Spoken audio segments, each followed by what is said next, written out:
Hey now, it's Mike Gilbert, host of the Mike and JD Show, right here on the Voices of Wrestling Podcasting Network. Join JD by God Oliva and myself every Thursday night live on the Voices of Wrestling YouTube channel at 11:30 p.m. Eastern Standard Time, as we stay up all night discussing all the hottest stories in professional wrestling. You can also check us out right here on the Voices of Wrestling Podcasting feed, or you can subscribe to the Mike and JD Show feed. Now, enjoy the show. This podcast is a member of the Voices of Wrestling Podcasting Network. Visit voicesofwrestling.com to hear the rest of our great podcasts, as well as show reviews, columns, opinions, and updates across the world of wrestling.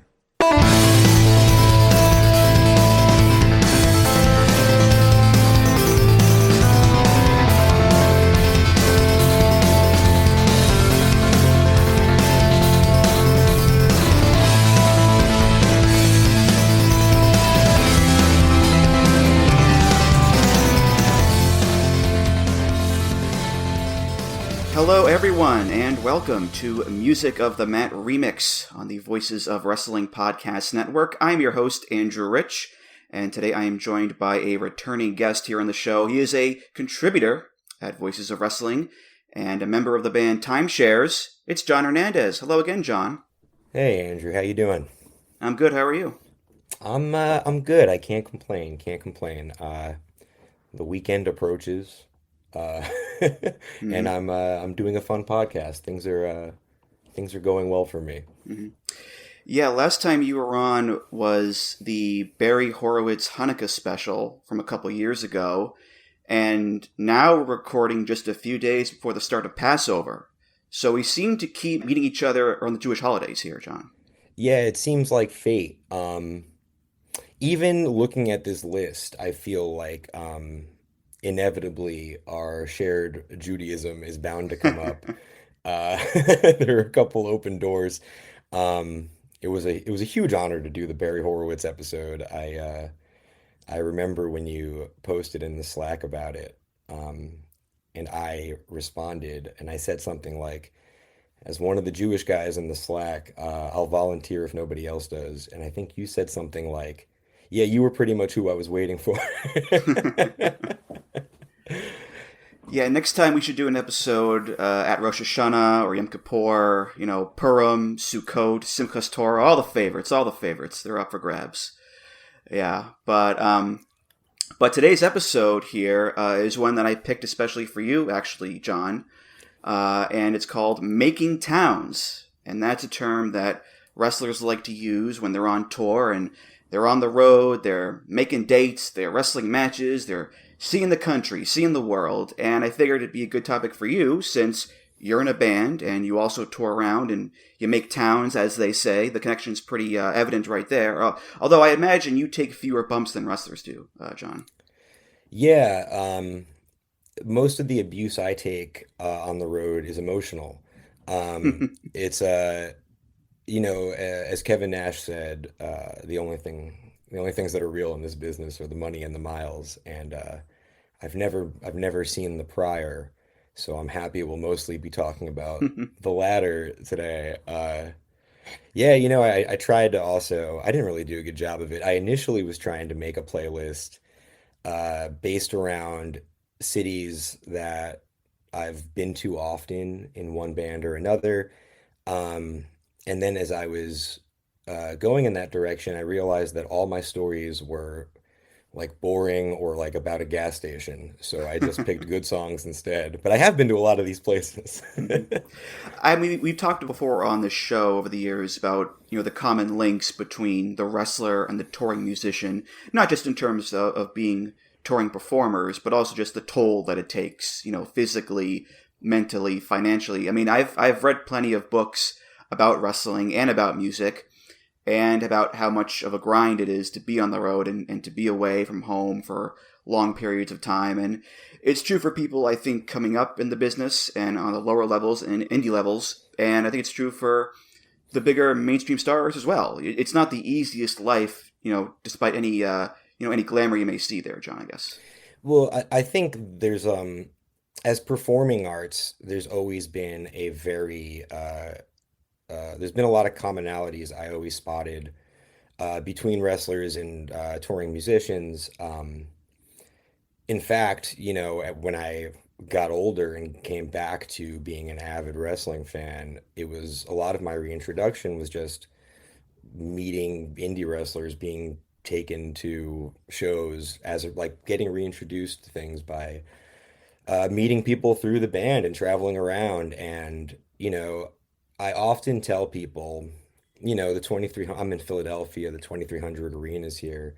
Um, there's a lot of wrestling shows there, and a lot of them are not cool, um, but they're charming. And I always tell people who are curious about what I appreciate about wrestling, I always say, come with me to one of these weird shows, especially friends of mine who spent a lot of time going to like dumpy VFWs and sitting in basement shows. And I was like, there's a very similar charm to it.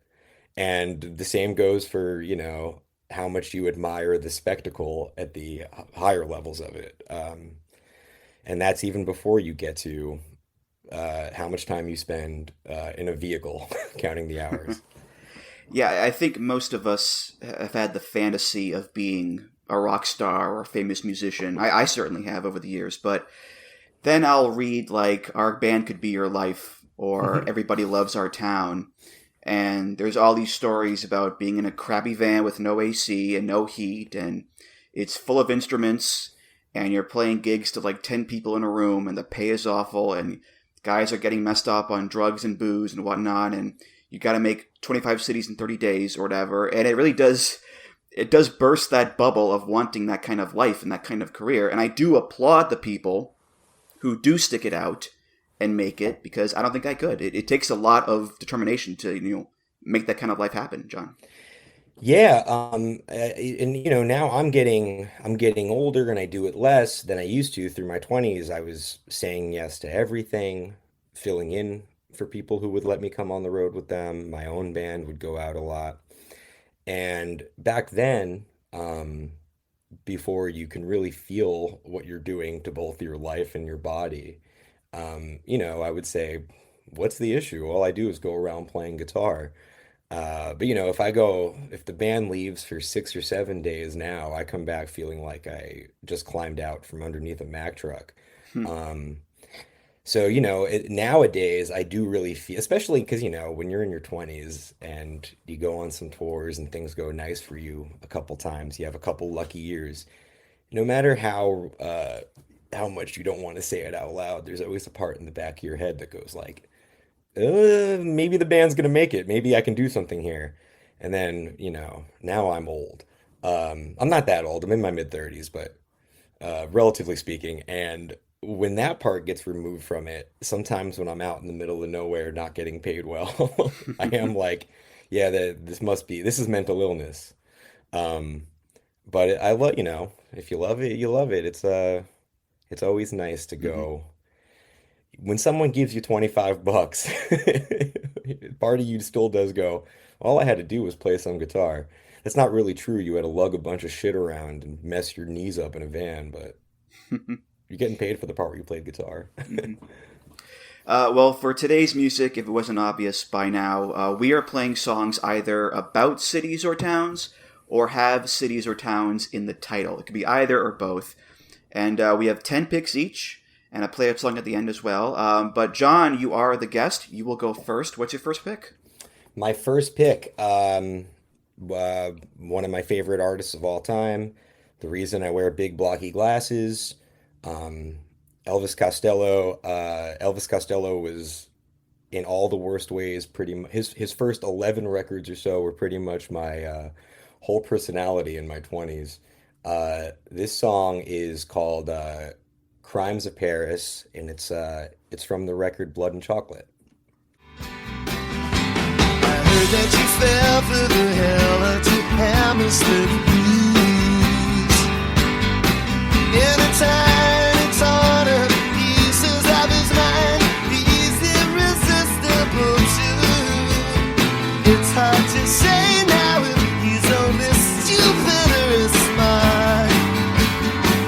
As he crawled through the door and poured out more of his creeping Jesus heart. You're not the girl, baby. the cigarette girl in the sizzle hot pants. All the words of love seem cool and crass. When you're tough and transparent as on glass. You're everywhere, girl, in an everyday mess. Looking for the crimes of Iris.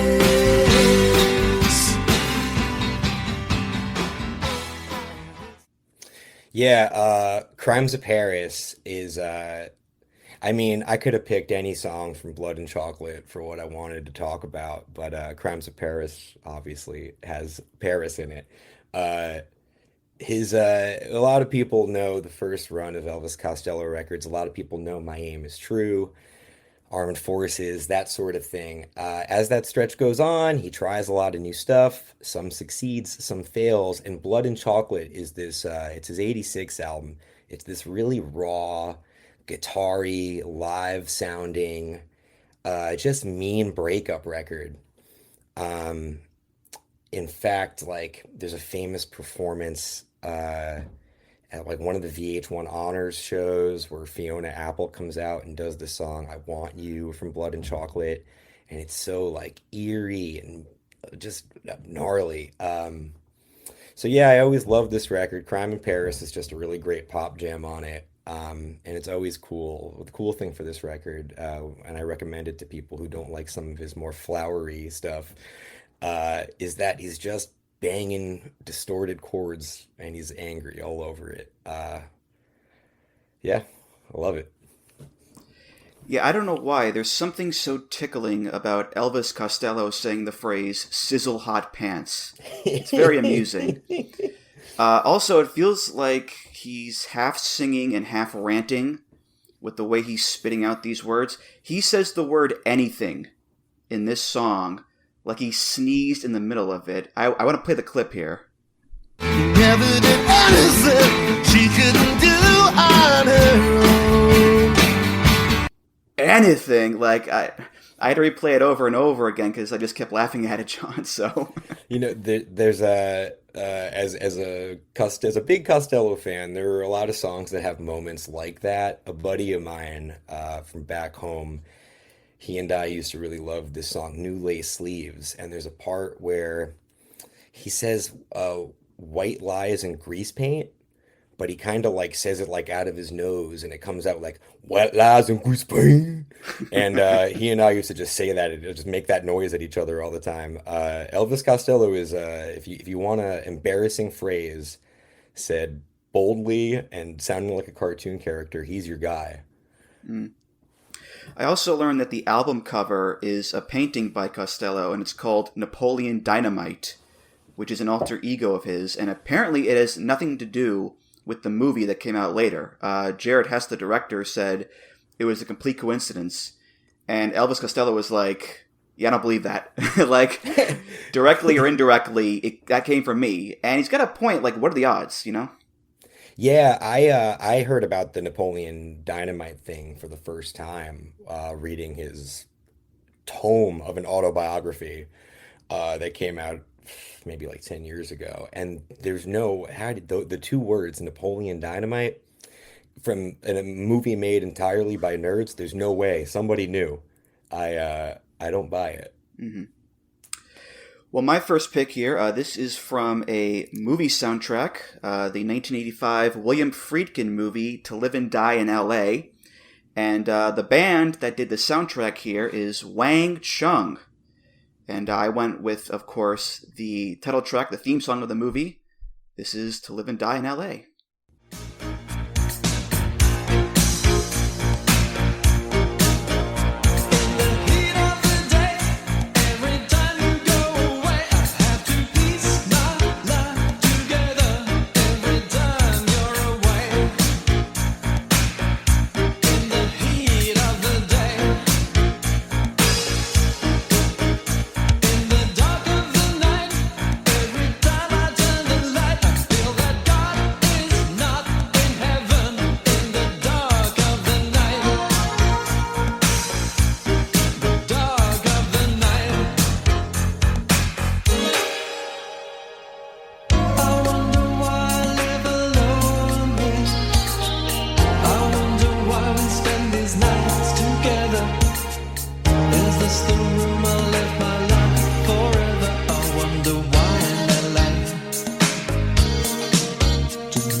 So I am a Wang Chung fan and a Wang Chung respecter. They've got some great songs, and this is one of them. And I do want to thank John Mulaney for bringing this song back. It's the theme song for his Netflix talk show, Everybody's Live.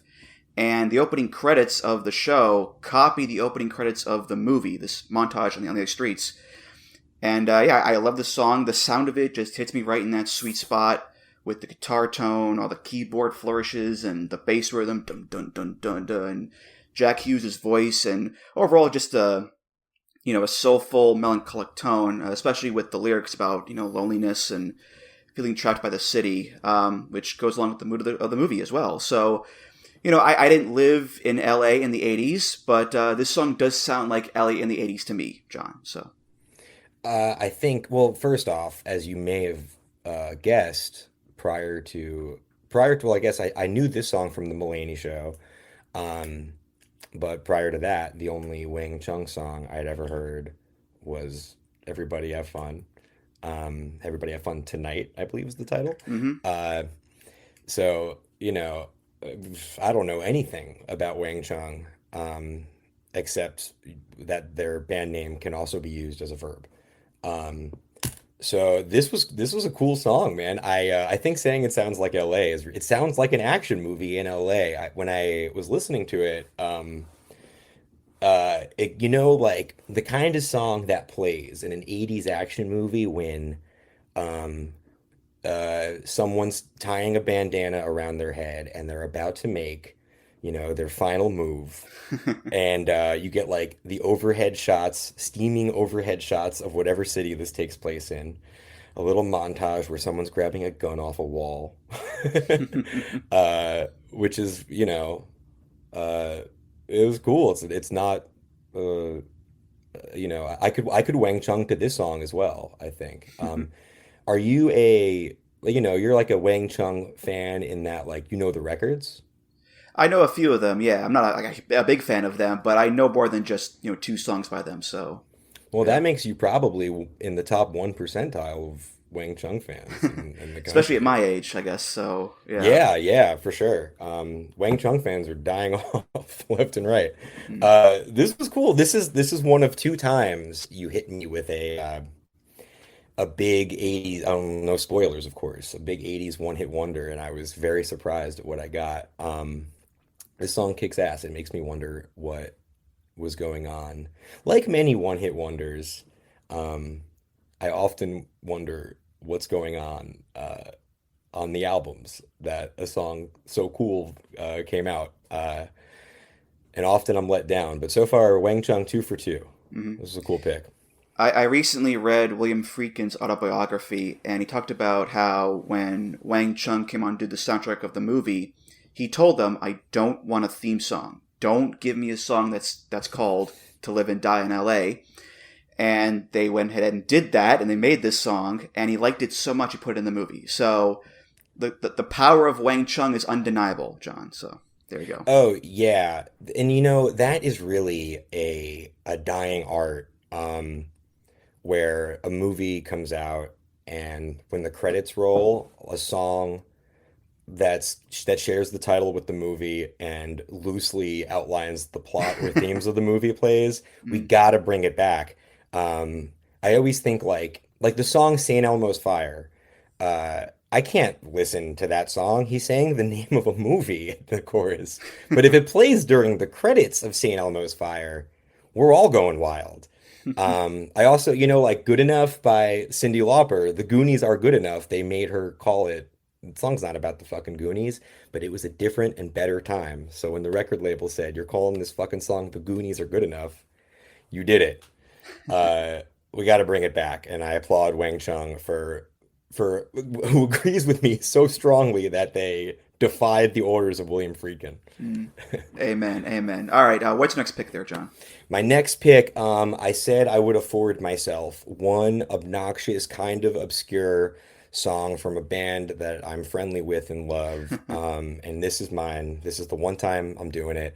It's by this band Lemuria. They're from upstate New York. They haven't played in a while, but I loved Lemuria so much. The song's called Oahu, Hawaii, from their third album, The Distance Is So Big.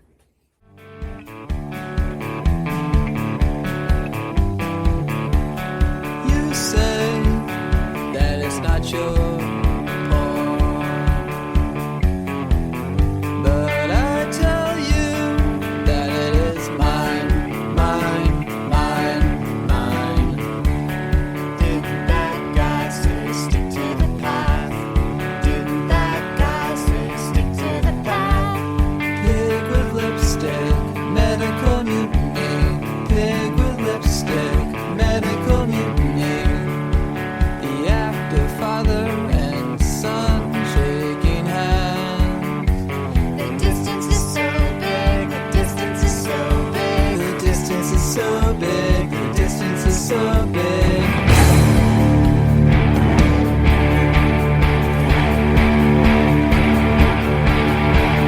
I was too brave for failure.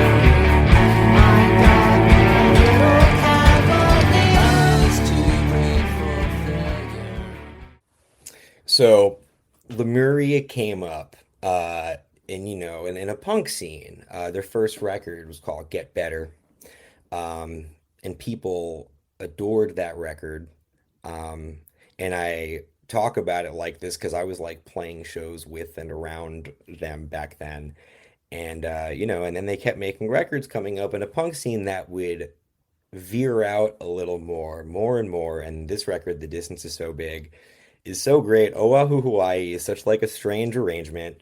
Alex Kearns, who is the drummer who sang this song, those vocals he's doing, you can hear vocals like that everywhere now. There's a band, Cheek Face, I love now, and whenever I hear the vocals, I'm just like, you're doing Alex Kearns. And this song, Oahu, Hawaii, does this thing that I think Lemuria did so well in these strange arrangements, weird timings, quirky melodies. The lyrics would just be these very matter of fact, just statements of raw feelings. Just what a fucking band. Have you ever hear of Lemuria, Andrew? I had never heard of them before. I looked them up. They're from Buffalo originally, from Dino Garcia country there. That's right. And my main takeaway is I have no idea what's going on in this song here.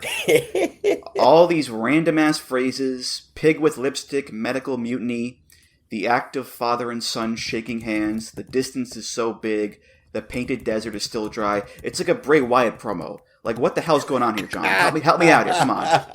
Well, there's a lot of Lemuria songs where I couldn't tell you exactly what's going on.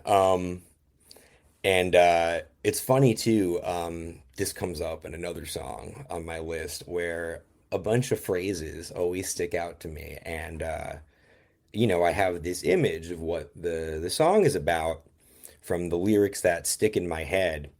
And then when something like this comes along where I have to read them all, where I pull them up and read them in succession and read them accurately, I go, oh, wait, I don't know what this song's about at all. And I always think of with songs like that. I always think of Paul Simon, because I always would imagine what all these Paul Simon songs I love were about.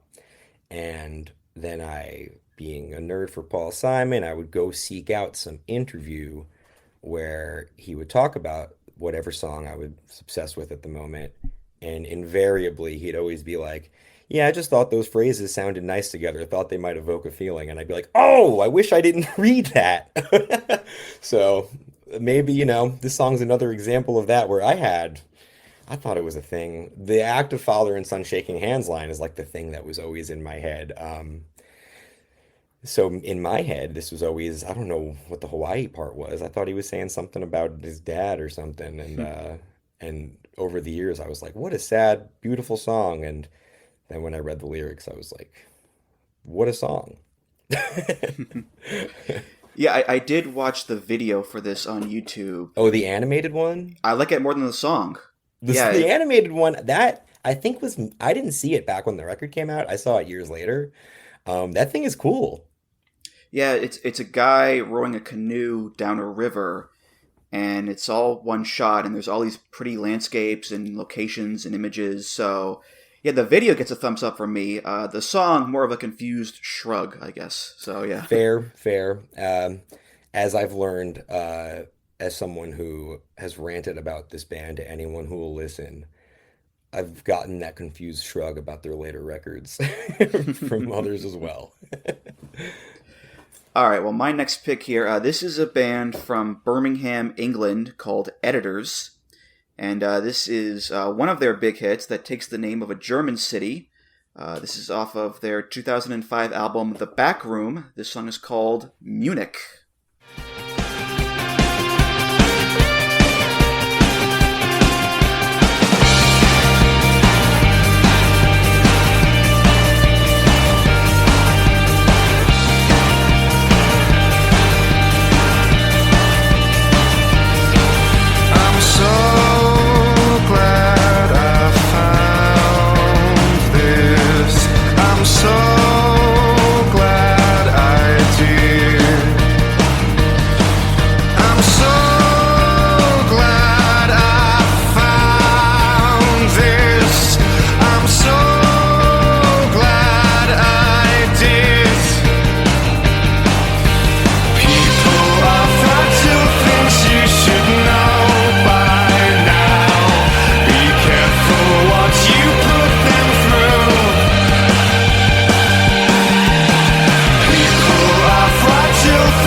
So I only know one Editor song, and it's that one. But it's a damn good one, I think.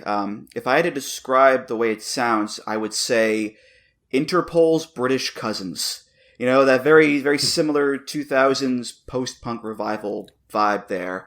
Also, this song apparently has nothing to do with Munich at all. The lead singer, Tom Smith, said it was inspired by him having this rough night and feeling fragile and self-loathing. Right there in the chorus, you know, people are fragile things. You should know by now. Yeah, but the actual city of Munich, no relation there, John. So, yeah, there you go. Yeah, you know that what you brought up, the early 2000s post-punk revival, I know this is a British band, but like what a lot of people then I think referred to as like the New York with like the boom out of New York, like the Meet Me in the Bathroom scene. Strokes. Yes, all those bands. Yep. And then, you know, like Interpol, I bunch in with that, just sonically from the same time period.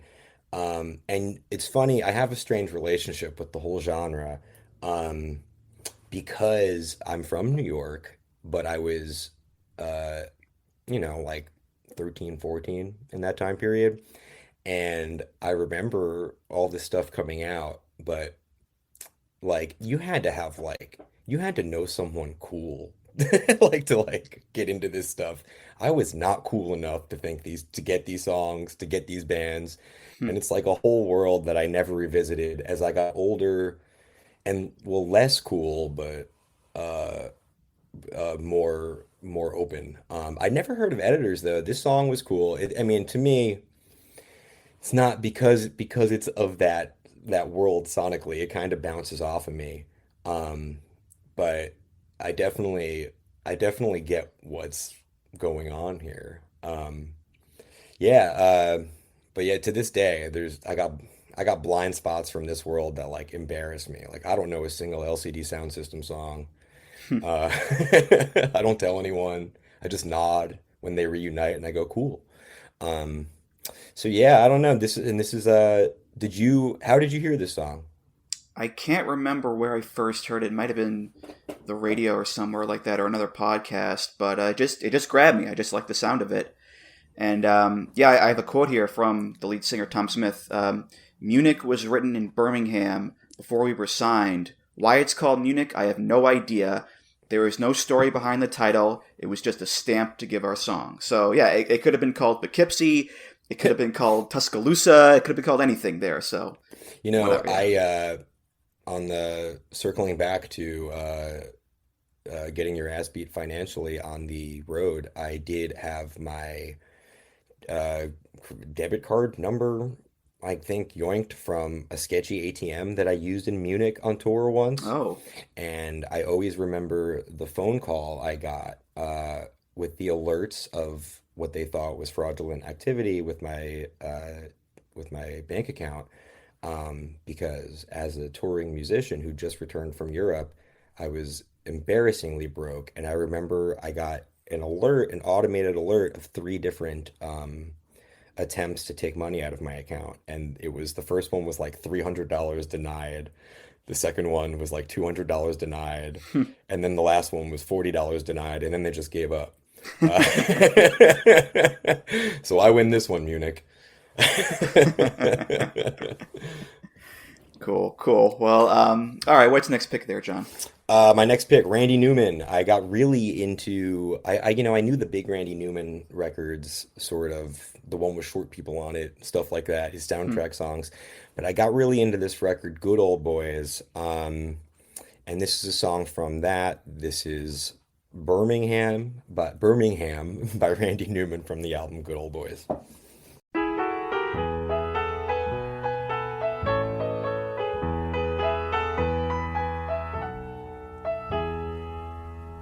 Got a wife, got a family, earn my living with my hand. My rolling is still downtown Birmingham.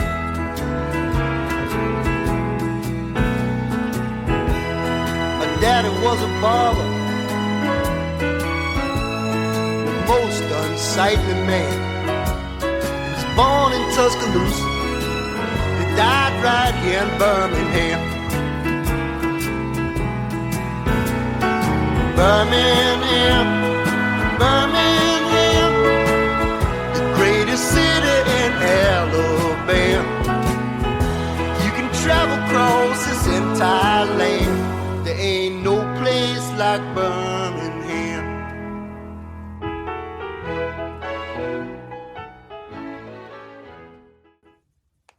All right, so this song does a thing that I think Randy Newman does so beautifully, which is illustrate a much bigger idea through a very small, innocuous snapshot. But there's some context is required. The album Good Old Boys begins with this song called Rednecks. Rednecks, if you've never heard it, makes a very bold and controversial lyrical choice that you can go look up if you'd like. But what the song Rednecks does is it's a nuanced little exploration of how Southern stereotypes are portrayed in like coastal cities. And it's biting, sarcastic, thoughtful, kind of mean. He writes it. I might have some details wrong. If any Randy Newman nerds listen to the podcast, forgive me. But as I understand it, he writes that song and he's worried about what people will take away from it without more context. So part of the record Good Old Boys becomes a concept album where it's one narrator going forward, and he wants to humanize this angry voice from the first song. So he writes Alabama, and the fourth verse of Alabama is, he goes, I got a big black dog. His name is Dan. Lives in my backyard in Birmingham. Meanest dog in Alabama. Get him, Dan. And it's just like, there's an earlier verse where he talks about how his dad was born in Tuscaloosa, died right here in Birmingham. They're an hour apart, and he goes, you can travel across this entire land. There ain't no place like Birmingham. And he's illustrated that this narrator has not and probably will never travel across this entire land.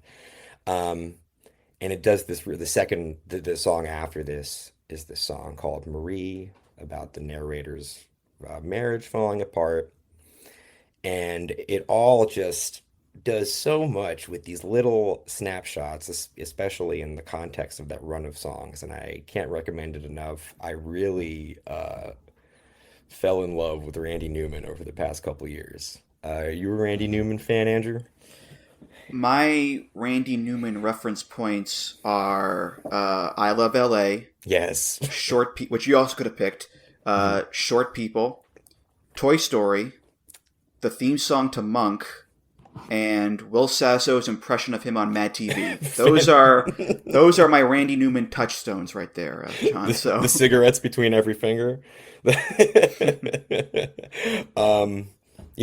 Toy Story songs, by the way, have you ever heard the other, I'm trying to look up the name of it, Strange Things. Do you know the other song from Toy Story? Not You Got a Friend in Me? I don't think I do. When we're done here, go listen to that song. It kicks ass. This Newman guy, he's onto something, man. I can imagine for you, this song, especially lyrically, in a vacuum, is a funny, maybe strange pick. Well, to me, this is an example of why he's a good songwriter. It's not about what he says, but what he doesn't say, man. Mm-hmm. Because, it's a song about a guy living in Birmingham, greatest city in Alabama, works in a factory, has a family, good life, and he doesn't mention the civil rights movement, doesn't mention black people or racism at all, but he does bring up that mean old dog Dan, and the connotations of dogs in the South, and how they were used against black people in the civil rights movement in Birmingham. Again, never says anything explicit, but the line, get him, Dan, does conjure up some images. And I think doing it in this, treacly, sweet little Southern ditty style is a good bit of irony on his part, in my opinion, John. Yeah, and especially I think that note about the dog is really highlighted in the sequence of songs on the record where it lands. And the other thing too is he writes the whole record isn't from this narrator's point of view, but he gives this narrator a very distinct voice and a very distinct vocabulary. And later on the record, he does Louisiana 1927, which is just a song he wrote. It's not part of the concept. And the contrast of, the man can break your heart with words outside the framework of this character. And that song is just like gorgeous, makes my lip quiver every time. It's like you said, it's like there's so many instances with Randy Newman of there's, 4 lines, paints a funny picture, such depth of meaning. And also, the hooks are outrageous. I was laughing at the Grammys when the Dawes guy led that band of like the all-star band playing I Love L.A. And the first thing that sticks out to me is Sheryl Crow played bass on it because Sheryl Crow, that song has some sick fucking bass. And, award-winning, world-famous singer-songwriter Sheryl Crow was like, I'm good, let me just play the bass part. That song fucking rocks, man. There's a great video of one of the Lakers ring ceremonies of Randy Newman doing I Love LA while the early 2000s LA Lakers are just looking around going, what the fuck is this? All right, well, my next pick here, this is another singer-songwriter, a guy named Mark Cohn, Marccohn. And I picked his best-known song that put him on the map there. This is from his 1991 self-titled debut album. This is Walking in Memphis. Yeah, I got a first-class ticket, but I'm as blue as a boy can be. Then I'm walking in Memphis, just walking with my feet 10 feet off a beam. Walking in Memphis, but do I really feel the way I feel? Saw the ghost of Elvis on Union Avenue, followed him up to the gates of Graceland, and I watched him walk right through. Now security, they did not see him, they just hovered round his tomb. But there's a pretty little thing waiting for the king down in the jungle room. When I was walking in Memphis, I was walking with my feet 10 feet off a beam. Walking in Memphis, but do I really feel the way I feel?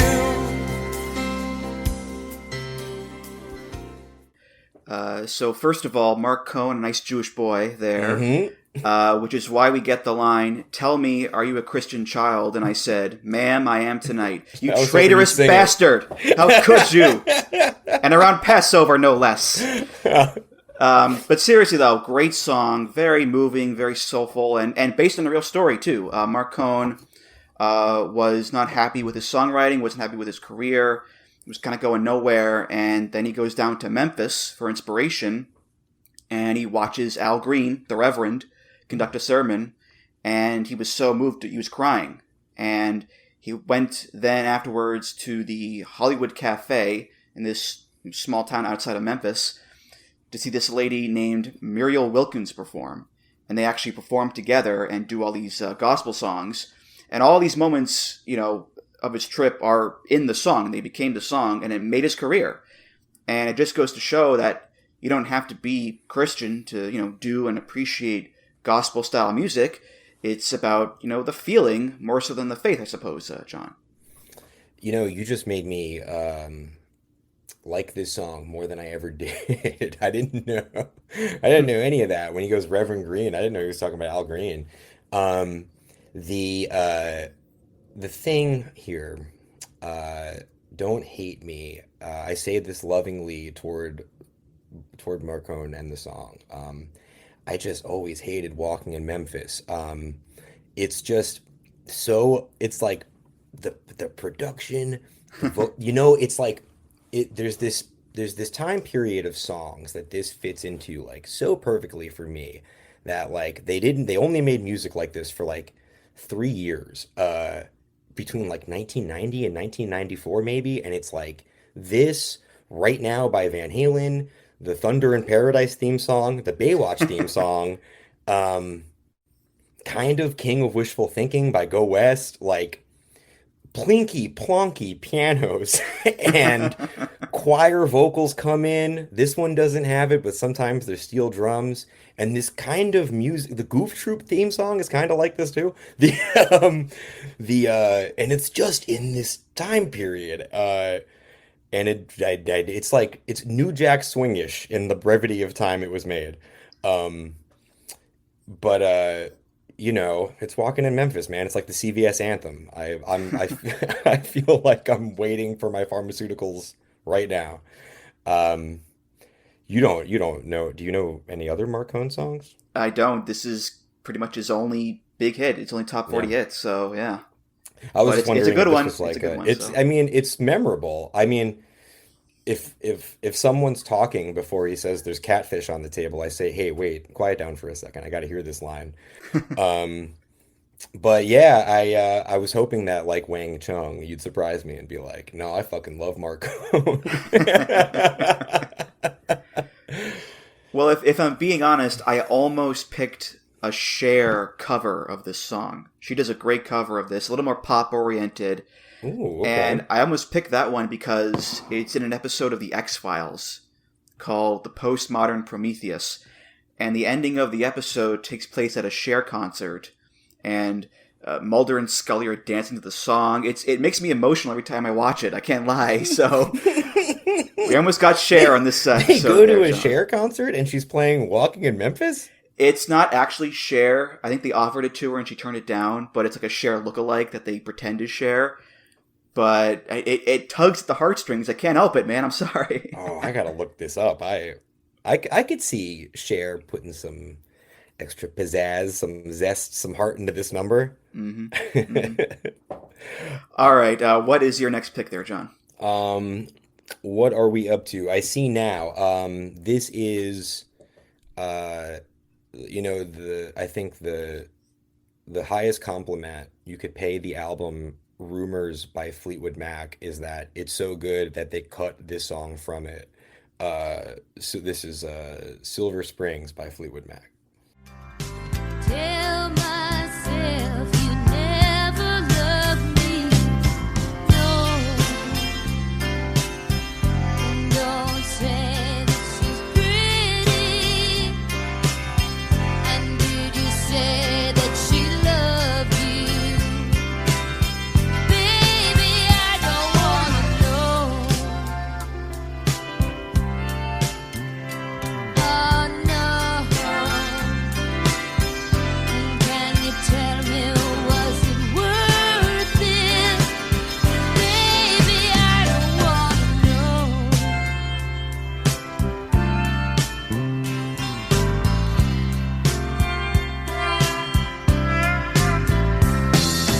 Time casts a spell on you. You won't forget me. I know I could have loved you, but you would not let me.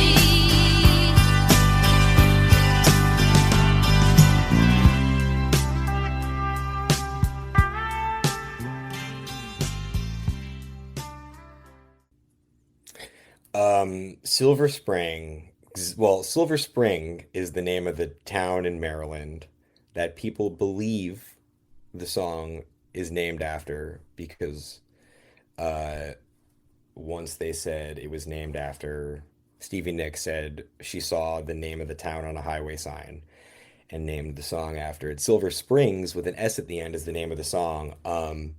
The song is astonishing. It was cut off Rumors because it's too long.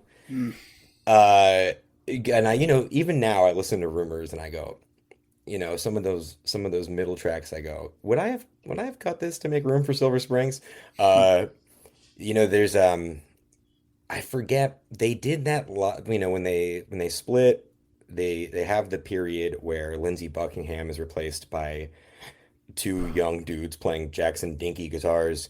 And then they split and they come back and they do that concert special that I can't remember. The dance. The dance. I was going to bring this up, yeah. The dance performance? Is that what you were going to bring up? I was going to bring it up. They're staring at each other for the time cast us spell, and then the ending. But my favorite part, it's so intense. Obviously, given all the background of the band, this is some shit about how Lindsey Buckingham wronged her, and she's bummed about it. It's a song from Rumors, so you can imagine. But my favorite thing is at the end of the performance of the dance, and it's in the recording on the dance, on the album version. When the crowd's, going buck wild, you hear Stevie Nicks go, "Thank you. Silver Springs is a really great song."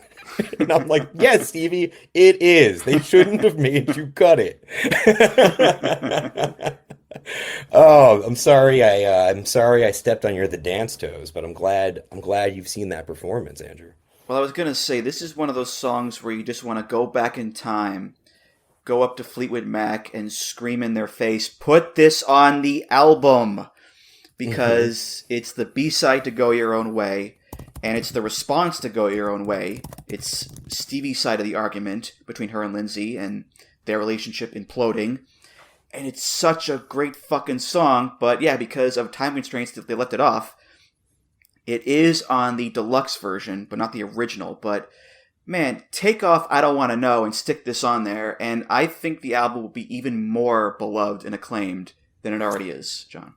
I was gonna say I would maybe cut Oh Daddy.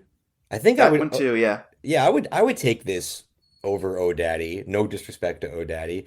I mean, it's also, given how heart-wrenching this song is, it's funny when you listen to, like, You Make Loving Fun, and it's like, damn, Christine McVie fucked the lighting guy, and that got in over Silver Springs.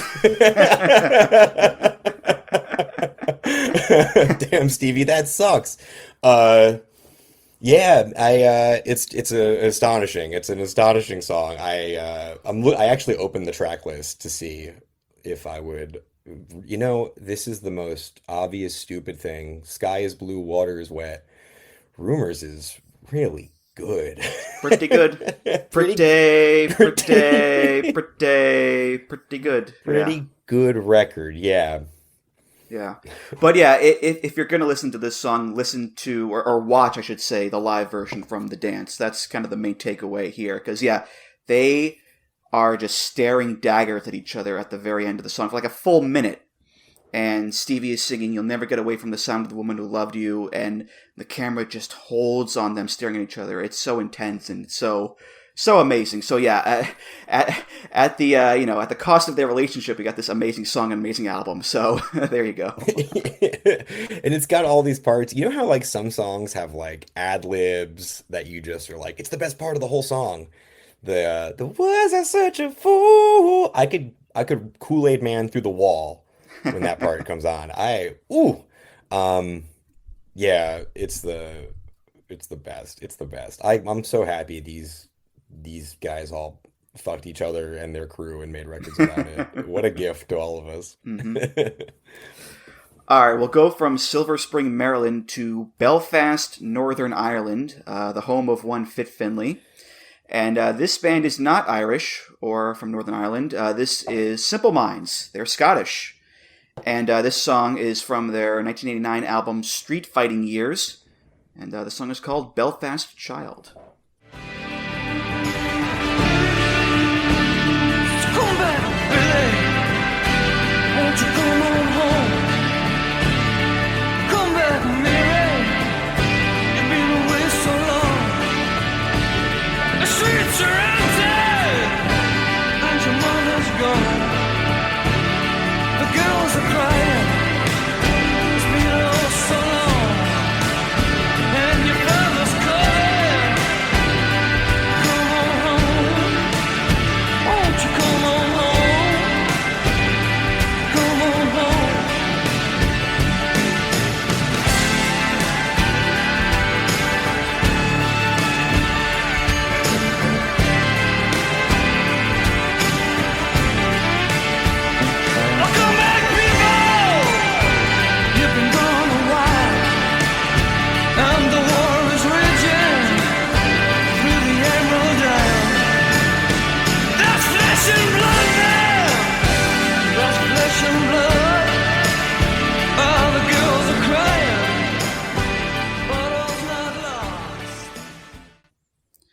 So I'm raising my fist like Judd Nelson there.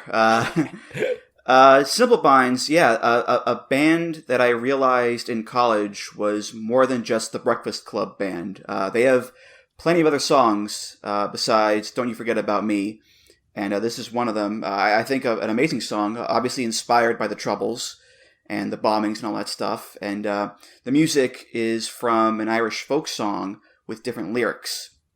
And I just love the way that it builds from this really sparse, quiet opening into this big cacophony. And Jim Kerr, the lead singer, just yelling, "That's flesh and blood, man!" Like, it's a very powerful song. And I'm not Irish. And again, neither are Simple Minds. But the message is, still pretty universal there, John. Yeah, this is another case of me being surprised by an '80s, notable one-hit wonder. At least this song I learned was tremendous everywhere but the United States. Or actually, not everywhere, I guess. In Europe, the they weren't getting wild in Taiwan to the to Belfast Child, but I didn't even know they're Scottish, you said? Yep. Don't You Forget About Me.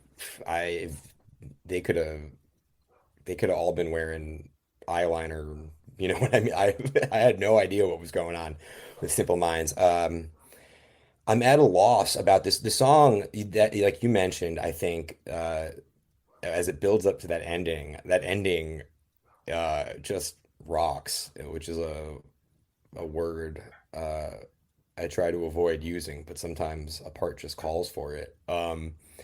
It's so like big and powerful. It's a really sad lyric. It's really the polar opposite of what I'd expect from the band that did Don't You Forget About Me. And it's cool. It's at the end when those when he's shouting over those repeated chords and the loud organ comes in. Kicks ass. I was surprised. It's a cool pick. You said you also you got into Simple Minds. You became a Simple Minds fan in college. Yeah. At least I became more well aware of their oeuvre, shall we say. If I had to recommend an album for people to check out, Once Upon a Time, that's the big one. Sparkle in the Rain, the one that came up before it, also pretty great. But as far as this song goes, it's funny. The first time I heard a version of this song, it was a cover, and it was in the trailer for the movie Exodus, Gods and Kings, with Christian Bale as Moses and Joel Edgerton as Ramses. And there are a lot of things wrong with that movie, especially the racial makeup of the actors, shall we say. But I really enjoyed the cover in the trailer. Cover is done by this woman named Sydney Wacer, I believe. And I was like, oh, it's a Simple Minds song originally. So we have a song originally done by a Scottish band about Northern Ireland used in a trailer in a movie set in Egypt, which is, pretty amazing. There you go. The end part's cinematic. I could see that sounds like some good movie trailer fodder. Would you say that as you delved a little bit into their catalog, this is more representative of what Simple Minds was really like? At this point, probably. Their early stuff is way more new wavy, new romantic, I guess.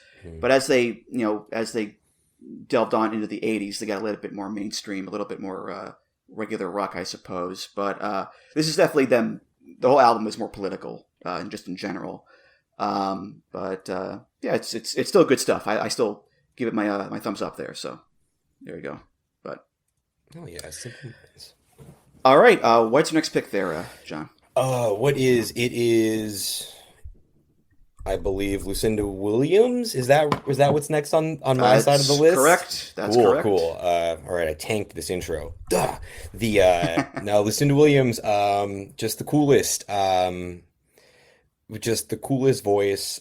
Anything would be made better sung by Lucinda Williams from an album I love very much, Car Wheels on a Gravel Road, that I say funny because of the cadence she says it in the song Car Wheels on a Gravel Road. The song is called Lake Charles. He liked to stop and lay Lake Charles, 'cause that's the place you love. Did you run about as far as you could go? Down the Louisiana highway, across Lake Pontchartrain. Now your soul is in Lake Charles, no matter what they say.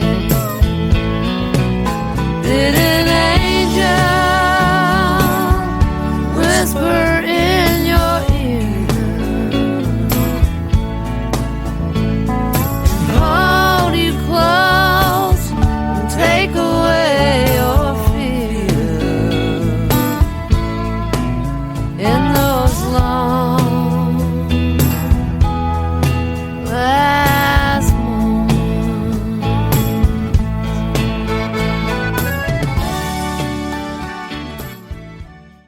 So, my introduction to Lucinda Williams is embarrassingly uncool. I knew Passionate Kisses, but Passionate Kisses to me is kind of like a Walking in Memphis. It's kind of like a CVS song. And she kind of hides the gravel in her throat on Passionate Kisses. But Elvis Costello, who by 2004, I think I was the only person still buying the new records. He had a record called The Delivery Man that had this great, really great duet with Lucinda Williams uh, called There's a Story in Your Voice. And, by 2004, Lucinda was really like howling. Like everything that came out of her mouth sounded cool and like shouted and scratchy.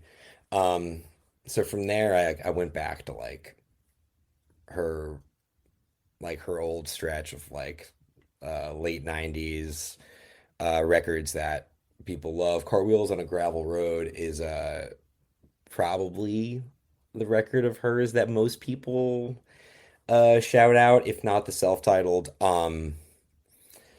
It's just really great. Lake Charles in particular, always really stuck with me, in part because when she was a guest on Mark Maron's podcast, WTF, Maron, it was a great interview. Maron was a big Lucinda Williams fan. Um, he's a big fan of the song Lake Charles, and he asks her to perform it at the end, and she does this really um, just raw and beautiful rendition of Lake Charles at the end of the episode. Um, and I hadn't really paid that sort of I hadn't had the opportunity to pay that kind of attention to it. So when she did it on the podcast, I guess I heard it in a way I hadn't before. And I think that, the song is about a former partner of hers passing away. And I just think the melody and the lyric, did the chorus, did an angel whisper in your ear, and those long last moments. I think it's really just Hmm. beautiful. The picture painted of the individual the song's about, listing the locations, like painting a vivid picture. You know, evoking more of the South, bringing up Howlin' Wolf. Just a really great song, and when it comes out of Lucinda Williams' mouth, it's every emotion's magnified tenfold. Yeah, Lucinda Williams, that's a name, one of those names I've always heard of, but I never got around to actually listening to. And this album is also one that, I've seen massive praise for over the years. And my 2 cents are, yeah, it's good. And like I said, it's about the death of her ex-boyfriend. It does come across like a eulogy at times with these memories and then with these tidbits of info about this guy. And yeah, the chorus is very powerful stuff. So, the praise is warranted, I'd say, for sure, John. Yeah, and it's also uh, Lucinda does this whole her records, especially in this period. There's this one and the one after it, World Without Tears, that are just she kind of comes up in an attempt to be part of the country hit making world, And I think part of what makes Car Wheels on a Gravel Road and the albums on either side of it so beloved is it's kind of like they sonically feel like a never mind, I'll just make a cool record and see who vibes with it.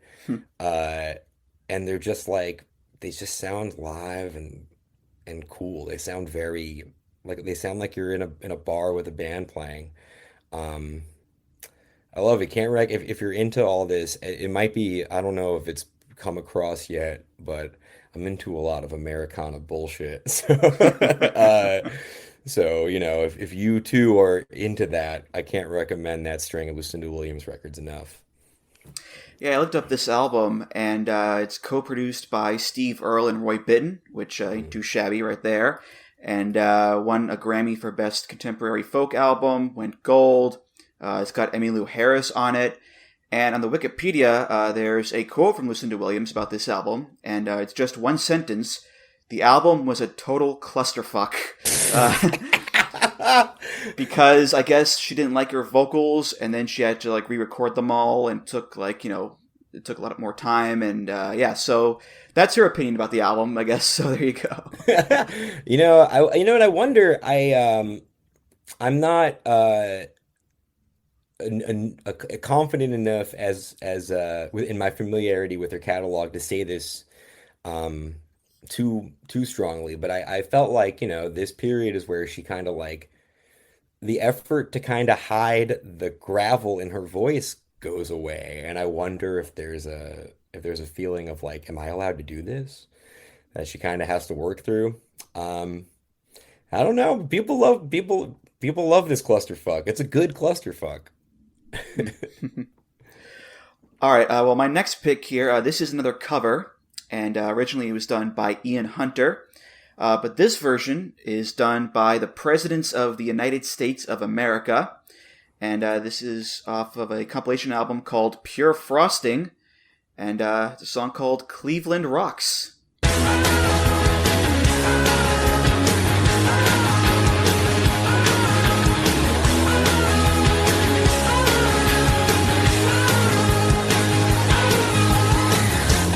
Energy calling me back where it comes from. It's such a crude attitude. It's back where it belongs. All the little kids growing up on the skids are going Cleveland rocks, Cleveland rocks. Jumping Gene is moving James Dean is going Cleveland rocks, Cleveland rocks, Cleveland rocks, Cleveland rocks, Cleveland rocks. Cleveland rocks, Cleveland rocks, Cleveland rocks. Mama knows, but she don't care. She's got her worries too. 7 kids and a phony affair, and the rent is due.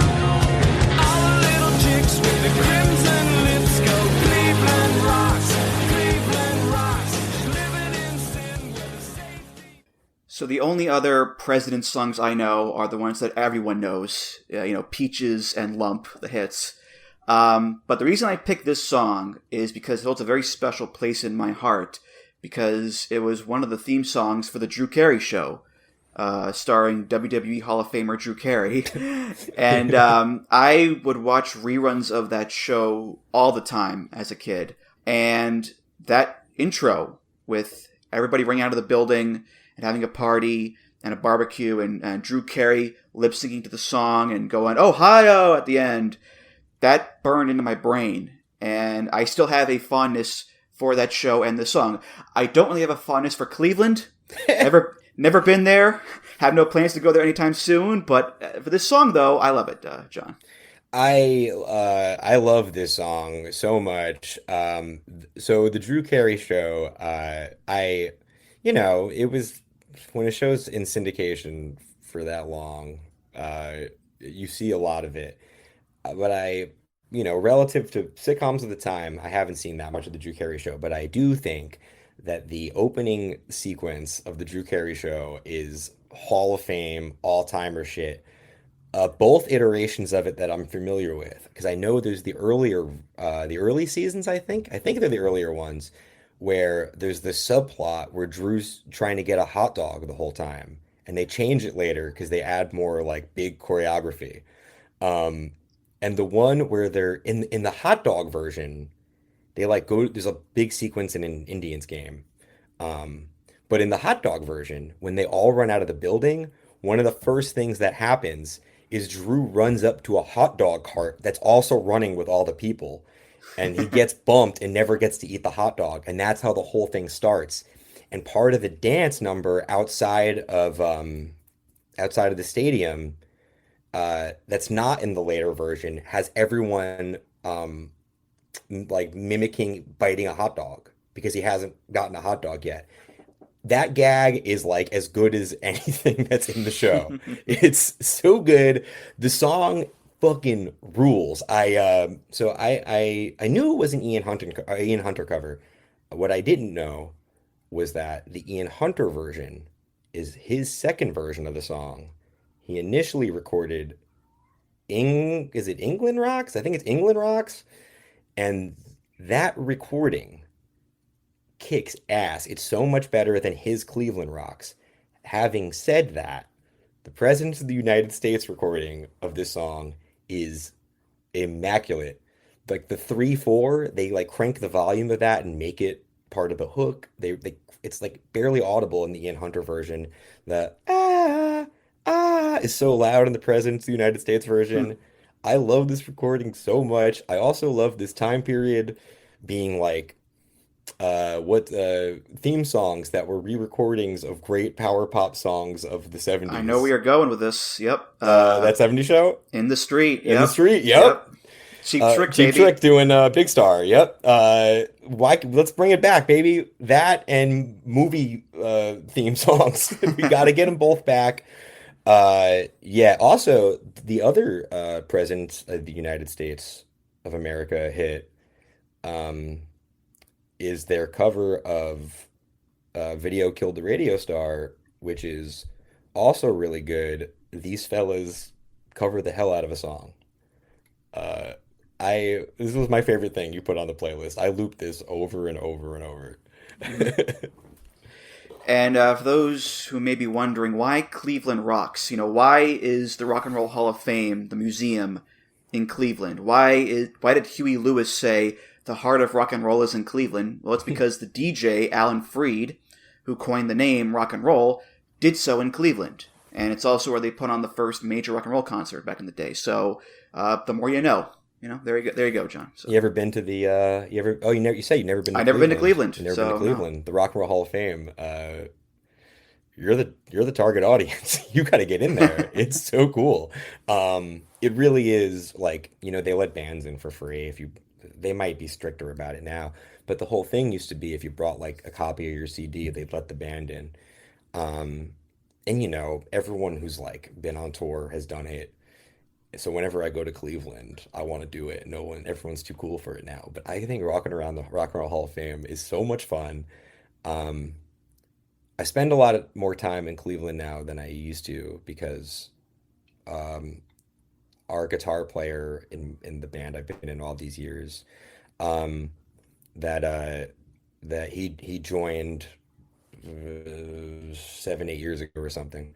So since then, I'm in Cleveland a little more than I used to be, and rocks, it's fine. It's cool. It's better than Columbus. Had a good sandwich or two there. All right. What's your next pick there, John? This song, I needed something that was representative of one of my two hometowns. And this band has I'm not from the title city, but this is the band Fountains of Wayne.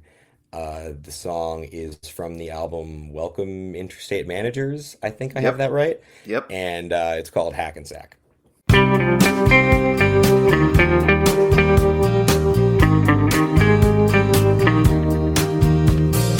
I used to know you when we were young. You were in all my dreams. We sat together in period 1, Fridays at 8:15. Now I see your face in the strangest places, movies and magazines.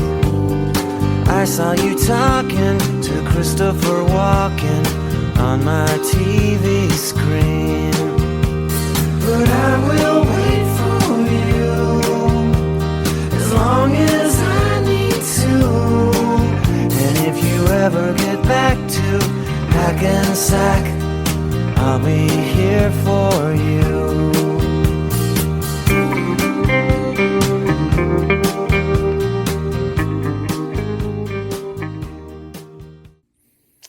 I was talking to a buddy about Fountains of Wayne last week, and he said something that really stuck with me. And it was that trillions of bands have romanticized life in New York City, but only one band romanticized the commute. And that's Fountains of Wayne. There's another song on this record called Little Red Light. And it talks about sitting in traffic on the Tappan Zee Bridge, talks about how long the drive to Nyack feels. These are locations central to Rockland County in New York, where I'm from. And I'm telling you, no one's singing about Rockland County. This weekend, Nyack is giving the key to the city to Coheed and Cambria. And Coheed and Cambria, formerly Shabooty, are from Nyack. But they always said they were from New York City, and then they wrote songs about fucking outer space. So you could have been all I... Yeah, they were a big deal back at home. But, so Fountains of Wayne feels like the flag bearers for people from Rockland, Westchester County, North Jersey. They held it down for us. We're not upstate. I know what upstate is. I just don't live in the city. And, much is made, with Fountains of Wayne, obviously, much is made of what incredible songsmiths, Adam Schlesinger and the singer whose name I forget were, but Chris Collingwood, right. And Adam Schlesinger performed the greatest feat in songwriting history when Tom Hanks asked him to write a believable worldwide hit, and he did it. In that the Oneaters, yeah. I can't believe that. And he wrote all the songs for Crazy Ex-Girlfriend, or as part of the songwriting team for Crazy Ex-Girlfriend, which no one believes. Well, lots of people like it, but no one in my personal life believes how great of a show that was. But for me, the real importance of the real meat and potatoes of what this band means is holding it down for people stuck in traffic on the former Tappan Zee Bridge, now I believe the Mario Cuomo Bridge. Yeah, this song it's great. It's a real heartbreaker too. The idea of just the everyday schlub stuck in his hometown, and he sees his girl go off to fame and fortune, and Christopher Walken, and he's still waiting for her back home. I will wait for you as long as I need to. And it's like, buddy, she ain't coming back. I'm sorry. But the melodies, the harmonies, it's such a good song. And really the funny thing here is that this is on the same album as Stacy's Mom, which is their biggest hit. And it's this funny little power pop song about a guy who's horny for a MILF. And that's track 3. Track 4 is Hackensack, and it's such a downer. So the contrast there is quite funny. I was just talking to someone about how, I fill in at my old job at a restaurant, and I was working behind the counter the other day, and I had this record on, and someone came in as Stacy's Mom is starting, picks up their food, and leaves just before Stacy's Mom ends. And I wanted to be like, wait, I'm listening to the whole album. I'm not just listening to Stacy's Mom, I promise. You have to believe me. But yeah, and the other thing with the song is I remember when I was younger, people used to like try and figure out who it was about. And I think with time they've realized like facts don't line up and he's just saying things. But I think I could be wrong about this, but I think people used to think this song was about Natalie Portman. Does that you as someone who always knows things that I'm shocked by, I wonder if that's something you've ever heard before? I don't know. My my Stacy's mom lore is a bit lacking, so I have Oh no no, idea. Hackensack. Stacy's mom Stacy's Okay. mom is about Stacy and her mom. You confused me there for a second there. No, I don't know who this is about. I mean, Natalie Portman was in the movie Garden State, so New Jersey connection, perhaps some red strings going to different places on a board. I don't know. I don't Yeah, know. we gotta no, I think like one day they were like I said Christopher Walken because it rhymes. Uh it was the Paul Simon thing where you read an interview and you go, oh man, um all my dreams about this song are dashed. But yeah, beautiful song. And Rockland County is not where Hackensack is, but thank you to Fountains of Wayne for representing us out there. And R.I.P. Adam Schlesinger, too. Mm. I mentioned some episodes ago about John Prine being one of the first big music names to die from COVID. Adam died a week before of COVID, before John Prine did, and he was only 52 years old, which is nuts. Like, yeah, beyond Fountains of Wayne, he had the band Ivy, he had Tinted Windows, and yeah, that thing you do, that's him. The Oneaters, that's his song. And it's such a damn shame that he died so young because he was just so talented. Yeah, Adam Schlesinger dying was one of those legitimately like one of those things that during COVID made me go like, "Oh, it's real." Because I was a fan. He was prior to I was like watching videos of him just before COVID touring the Crazy Ex-Girlfriend songs. Um, and he seemed in very fine health. I mean, when John Prine died, that was devastating. John Prine was up in years. You could imagine what COVID could do to a guy uh, at that age. When Adam Schlesinger died, I was like, I was, I was scared of COVID.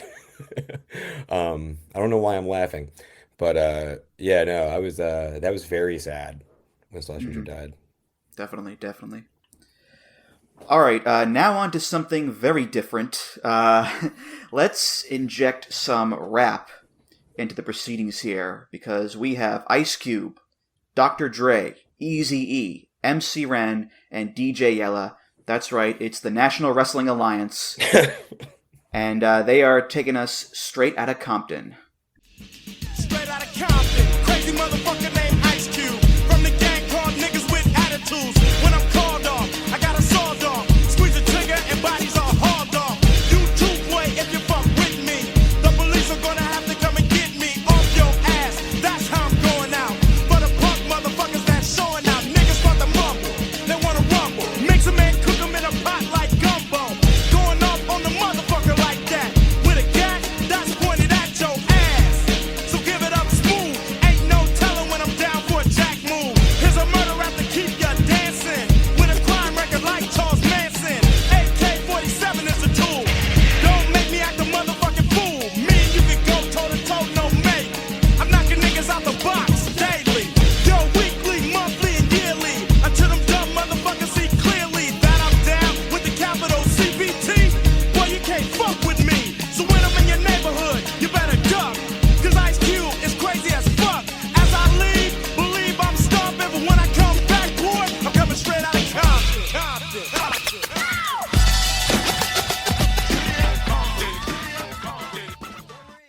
So this is testament to the power of music because I grew up in beautiful, scenic Framingham, Massachusetts, a nice house, nice family, comfortable life, no issues with drugs and alcohol, no issues with gangs or violence or with the police. I like to avoid conflict if I can. Essentially, the polar opposite of what these guys are rapping about in their songs and how they portray themselves. But when I listen to this song, or I listen to some other N.W.A. songs, you bet your ass I'm bobbing my head like, yeah, fuck the white man, city of Compton, city of Compton. Like that's the power of music right there, John. Just bringing people together. Oh yeah, truly. Straight Outta Compton is one of those records that like is what it is, man. If I'm driving around Philly, I gotta listen to that one not too loud with the windows up. I got those big Elvis Costello glasses I was talking about earlier. I can't have I Ain't the One on that loud. But yeah, it's also like the fun thing about Straight Outta Compton is like it's no wonder everyone, almost everyone in the group either, you know, is still very famous or is dead. Not the dead part, that's unfortunate, but it's hooks it like there's like choruses and like great hooks all over it. It's such a catchy record. Like Express Yourself is on here. But yeah, I mean, Straight Outta Compton and Fuck the Police are like, you know, the greatest songs that I'll never be allowed to sing along to. Yeah, Express Yourself, that was the first N.W.A. song I ever heard. And that one is so tame in comparison to the other ones. So, you know, when I went from that to this or Fuck the Police, the whiplash was quite evident for sure. But the thing that always amazes me about N.W.A. is just how short of a run it was. Because this album came out in January of '89, and by the end of the year, Ice Cube is out of the group. And then the second album comes out in '91, and Dre leaves soon after that, and that's it, really. And then Eazy-E dies in '95 from AIDS. And yeah, it's crazy that there are few groups, I think, who have made such a big impact in music with such a short lifespan. Like 4 or 5 years of the original run, and that's it, John. It's crazy. Yeah, I mean, you know, and a part of me thinks that's the reason the run is so everlasting is because, you know, it's this. I don't know anything from the second N.W.A. record. I know Straight Outta Compton, and you know, I know No Vaseline. I know what Ice Cube went and did. You know, I know all the careers after this record. It's just this like crystallized moment, and the imagery, the album cover is very famous. Obviously now, like they made the movie, and then Ice Cube's kid became a weird WWE tweeter. Who saw that coming? But yeah, it all like falls so neatly into place. And it's a moment. And also like, you know, the other thing too is it's like, you know, Fuck the Police. It's one thing to be like a shocking song, right? Or not shocking now, maybe then, who knows, you know what I mean? But you remember when you hear Fuck the Police, like the third time you've heard Fuck the Police, you remember half the lyrics. It's such like a catchy, it's put like for example, I don't think anyone knows all the words to Cop Killer, you know, you know what I mean? Like it's a great record, and there wasn't time to fuck it up. Everyone went off. And it's one of those, you know, it's one of those things where I think the brevity is a huge component to why we look back at the group that way. And not to mention that two of them had two of the biggest solo careers of all time. Mm-hmm. All right, what is next, John? Next for me is cool. One of my favorite bands of all time. If You Look Like Me, guy with a fucking beard and a flannel shirt and glasses. I can see you in the camera right now, so yeah, it lines up. Fellas Who Look Like Me. I don't even tell people I like this band because of course I do. It's the Replacements. This is Portland, which was a B-side that I believe was cut from the record Don't Tell a Soul. Shared a cigarette for breakfast, shared an airplane ride for lunch, sitting in between a ghost and a walking bowl of punch. Then you play a little hunch, predicting it to lay on landing. Well, I predict we'll have a drink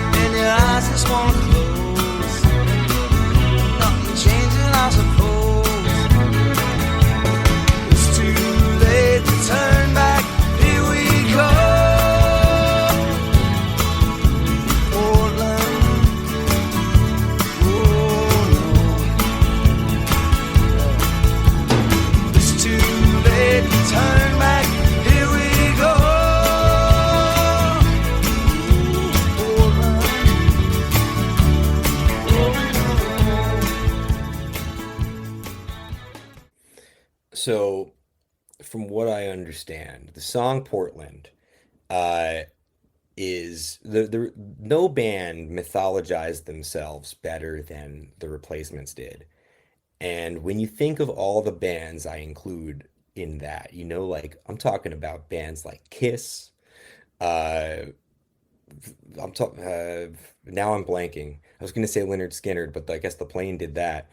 Uh, but the Replacements, you know, all the stories about how they fuck up and ruin shows, they get banned from SNL, uh, all this stuff, and it's all as an adult. When you're a kid and you just love rock and roll bullshit, it really lands. And as you get older, you're like, these poor losers just sabotage themselves the whole way. Hmm. And so the song Portland is about a show that was such a disaster. Even they felt bad about it. Uh, they trashed a venue because they didn't get paid. All this stuff. It's another story about a band getting too fucked up and ruining a show. Don't Tell a Soul, the record that this was recorded during the sessions of, apparently printed in one of the grooves of the first pressing. It actually says, "I'm sorry, Portland." Um, so, that's a fun story and all, but um, I always loved this band, and I always thought their later records, especially when I was younger, their later records I thought were like just relative to the earlier stuff. I thought it may as well be like adult contemporary. It may as well be Walking in Memphis. The, and then a whole slew of things happened at once 2 or 3 years ago where like I played a holiday show in Rhode Island as part of a Replacements cover band. I read Trouble Boys. My band went on tour and played Alex Chilton every night. We did a Replacements cover for a compilation of a pretty obscure song. And I was just like obsessed with the Replacements all over again. And I finally got into those later records. And what I think is so interesting on a meta level about them is and Trouble Boys, the book I mentioned earlier by Bob Mayer, is the best rock bio I've ever read. It's magnificent. The Replacements are practically the villains of the book. Um, and it talks about how they finally were fed up with being the drunk idiot band. Um, and they were watching their friends blow up and succeed. Um, they get kicked off of a tour with REM.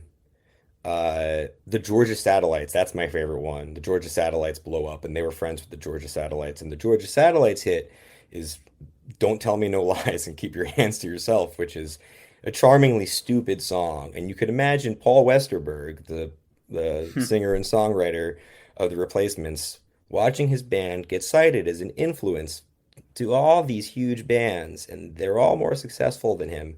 And then the fucking Georgia Satellites beat him. So this record, Don't Tell a Soul, and the one after it are kind of him trying to make a hit. And the songs are inconsistent, and some of them are kind of lifeless. But when they land, it's the song you could. Paul Westerberg, the songwriter, you see why people adore him so much. And I think Portland is one of those songs, a real gem of a tune. Yeah, my Replacements knowledge, it's a bit limited to their most well-known songs. Alex Chilton, Bastards of Young, I Will Dare, Can Hardly Wait. But I am well aware of their reputation as one of our finest drunk bands we've had to offer over the years. Because, there have been songs that are apologies to people. I don't know many songs that are apologies to an entire city. Because, listen, if you have to say to an entire city, we're sorry about our drunken behavior. That behavior is quite legendary, I think. A bit too much, perhaps. But listen, if they weren't who they were, if they didn't have all of these drunken acts of mayhem and mischief, would they still be the Replacements? You know, it's one of those things where it's kind of who they are. It's kind of what made them who they are, John. Yeah, and you know that there's just something to, and it's so silly, but I guess, you know, we both like pro wrestling, so how silly is rock and roll bullshit, right? Um, when the Replacements got back, well, sort of got back together, Paul and Tommy Stinson got back together and did a big tour as the Replacements. Josh Freese played drums, and I went and saw them in New York, and I tell this story a lot about how I am just on puppet strings to dumb rock and roll bullshit.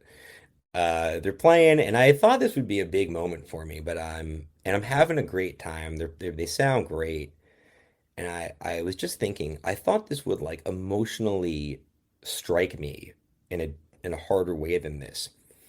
And there's a part in the set where Tommy is given this big intro, and he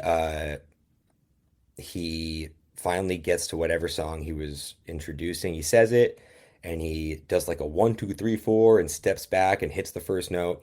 And no one joins him because the rest of them have gathered around the drum set, and they're passing around cigarettes and lighting them. And I got misty-eyed, and I was like, even though this is just stupid and silly, this is like what I wanted, which is so stupid, but so are Irish whips. You know, and yeah, I love this. I love this fucking band, man. And I always think, you know, the Goo Goo Dolls. Johnny Resnick would always talk about the Replacements before I'd ever heard the Replacements, and I always think how like funny it is to watch, knowing what I know now about how Paul Westerberg was so frustrated that he couldn't just break through and get a hit like all the people who loved him did. Johnny Resnick adores the Replacements, and as the Goo Goo Dolls are coming up, he talks about the Replacements all the time. And then Johnny Resnick becomes this darling of CVS radio. And if you look at... I just want you to know who I am. How many times have you heard that over the years in a CVS or a Walgreens? Oh, that thing's keeping Rite Aid afloat. And you know, it's funny, you look at Johnny Resnick today, and he's got like the kind of plastic surgery that makes him look like a SpongeBob character. And Paul Westerberg is like in hiding, and no one knows if he's healthy. You know, it's just so perfect how it all works out. But yeah, the Replacements. I fucking love them. Well, one more thing here. In doing some research on this song, I found an article from the lead singer of the band that opened for the Replacements at that show, that infamous show. The band's called the Young Fresh Fellows. And the lead singer, Scott McCoffey, I believe his name is, he wrote an article recounting the tour and that night. And I will quote from that article. He says, "I'll be honest, I just don't remember a lot of that night. I know the dressing room couch went out the window, and in my mind's eye, I can still see Paul swinging from a chandelier and falling flat on his back when it came out of the ceiling and landed on top of him. Blood in the bathroom, mustard and meat stuck to the walls, no encore." And the best thing is... like lyrics. Yeah, when the Replacements reunited, they played Portland, Oregon again with Young Fresh Fellows opening. So it all came back around. Oh, wow, that's great. I didn't know that. That's so cool. Mm-hmm. But, all right, my next pick here. This is a fellow named William Joel. His friends call him Billy. And Billy Joel actually has a bunch of city and town songs to choose from. He's got New York State of Mind, Allentown, Good Night Saigon, Miami 2017, Leningrad. But I went with a song off of his big album, The Stranger. So this is Billy Joel with Vienna. Slow down, you're doing fine.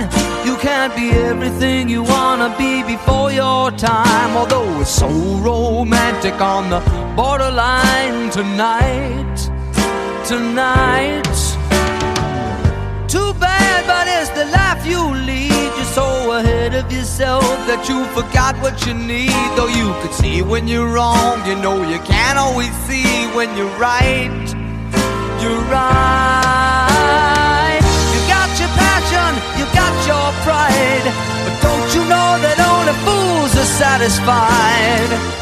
Dream on, but don't imagine they'll all come true. Ooh, when will you realize Vienna waits for you?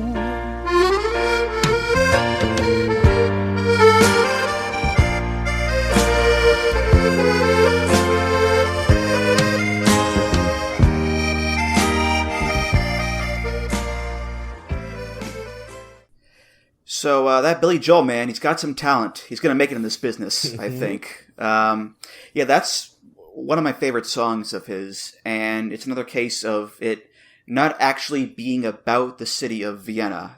It's inspired by him actually going to Vienna to meet his dad, and he saw this old woman sweeping the street, and he's like, why is she doing that? And his dad said, because she feels useful and happy, and her life isn't over because she's old. And so Vienna becomes this metaphor for old age. And the song is about slowing down and not burning through your 20s and 30s trying to get everything done. It's okay to get old. And as someone who is currently 32 and feeling a bit stuck, perhaps, in a way, it's a nice bit of reassurance there from Mr. Joel, John. Yeah, Vienna's a beautiful song. And I think it's a very impressive song for Billy Joel to have written at that point in his career from a lyrical standpoint. Especially, he makes records for many years after, and it's funny to think how relatively early in his career he wrote Vienna, given the subject matter. I find that Billy Joel is a very divisive figure amongst people who like to sit at bars and talk about pop music at length. And I think that's really interesting. I was out the other night with some coworkers, and this woman I work with named Camille, she's a black woman, and she leans over to the other three of us, two white and me, who, my last name's Hernandez, but I got the Elvis Costello glasses. And she goes, can I ask you guys something? She goes, I've dated a lot of white men, and the one thing culturally I don't understand is Billy Joel. And she's like, that shit all sucks. And I'm like, okay, let's work through this. I get it. Let's begin there. The Entertainer's the worst song I've ever heard in my entire life.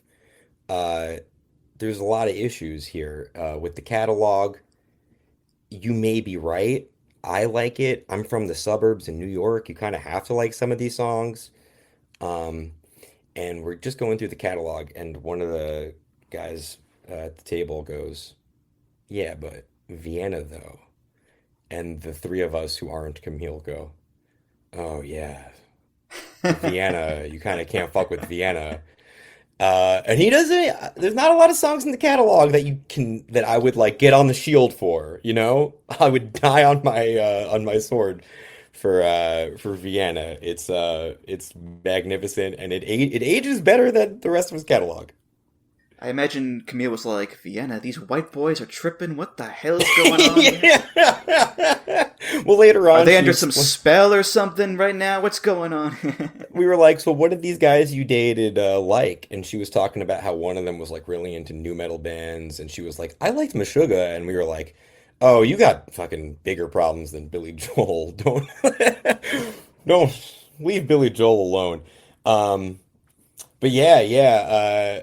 I don't know, man. Billy Joel is such a cornball. So when he's not, it really lands. And Vienna's gorgeous. And I think The Stranger in general kind of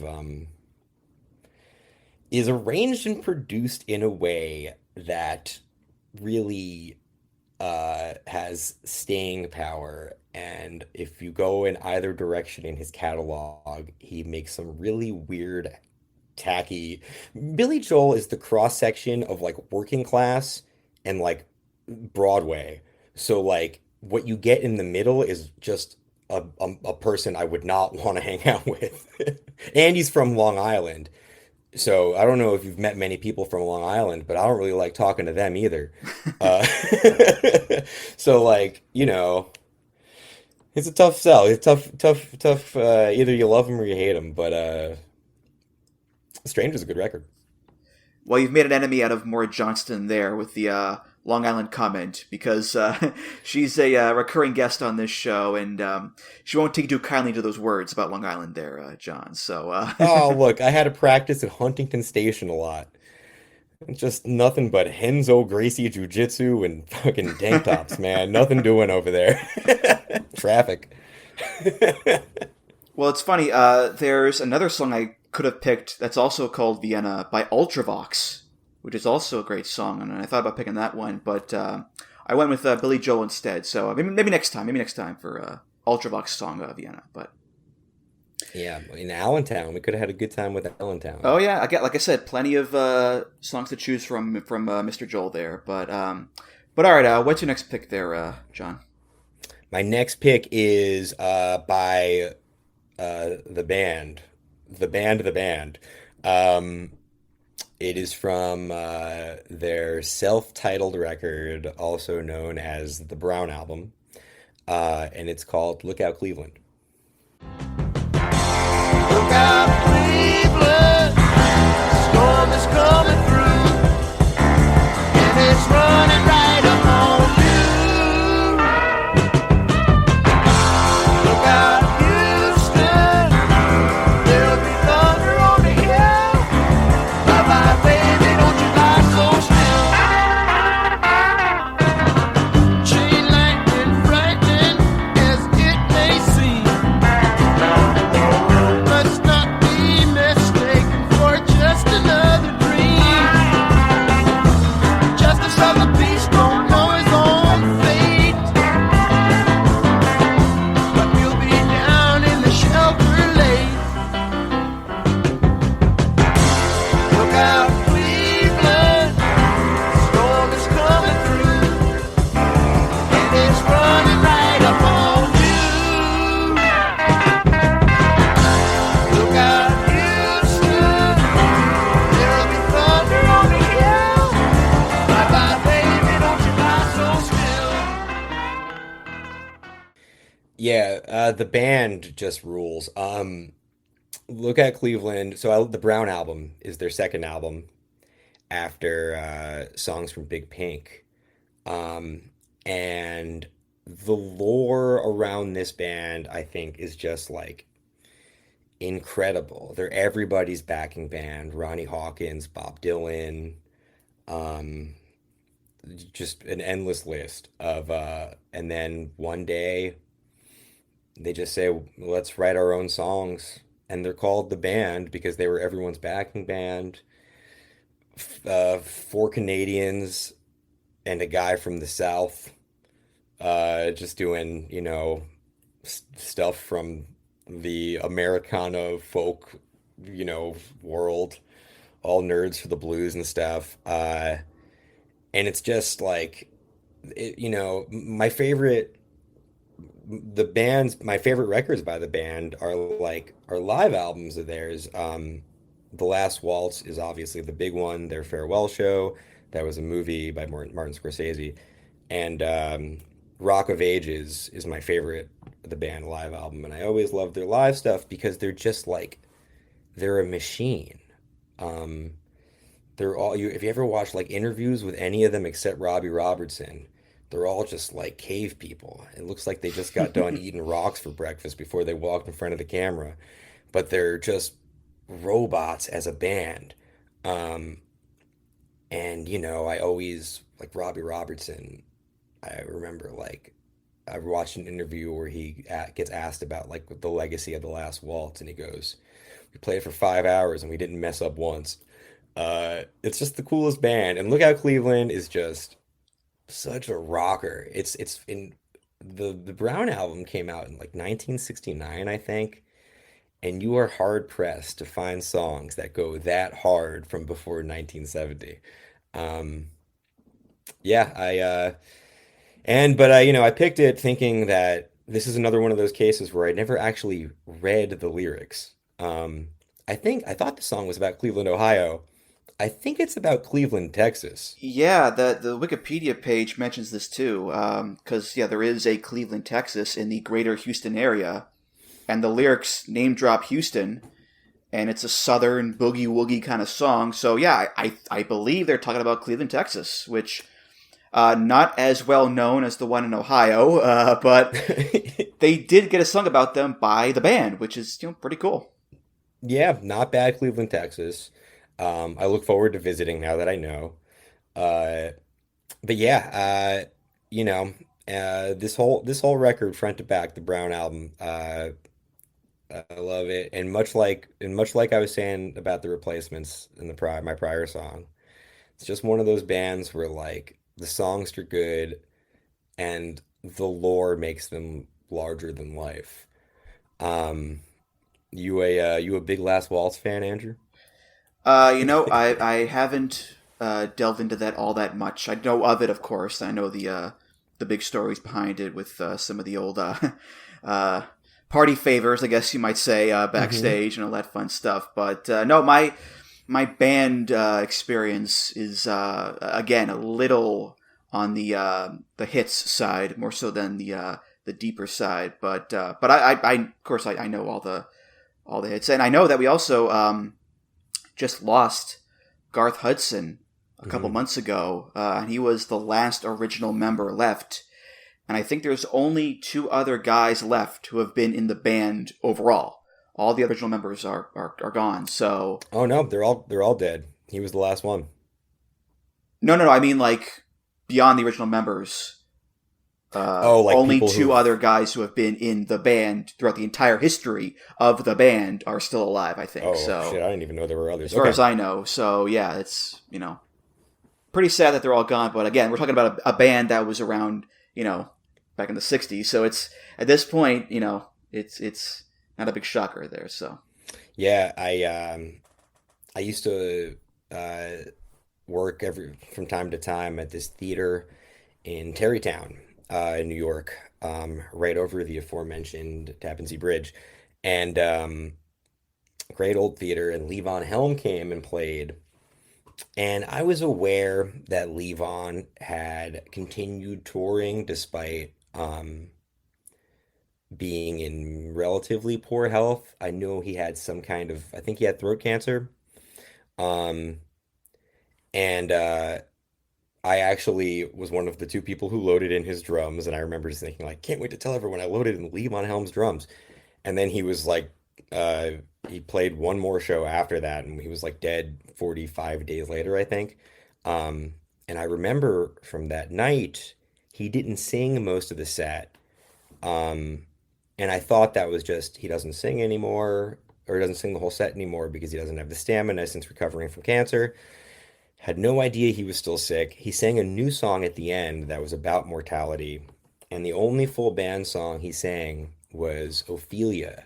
And Ophelia is like, it's a hollerer, like he's shouting, and he sounded incredible.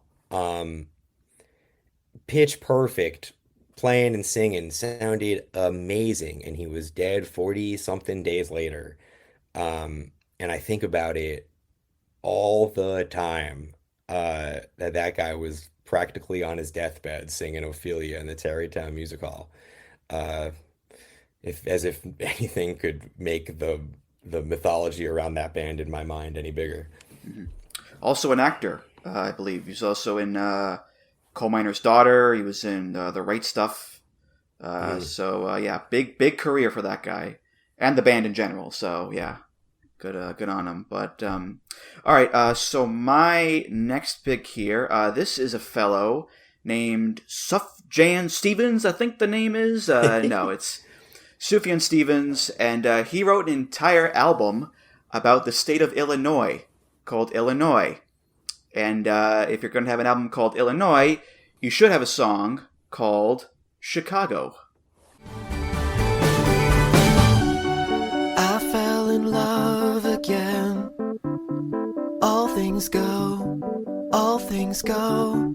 Drove to Chicago. All things know, all things know. We sold our clothes to the state. I don't mind, I don't mind. I made a lot of mistakes in my mind, in my mind. You came to take us. All things go, all things go. To recreate us. All things grow, all things grow. We had a mindset. All things know, all things know. You had to find it.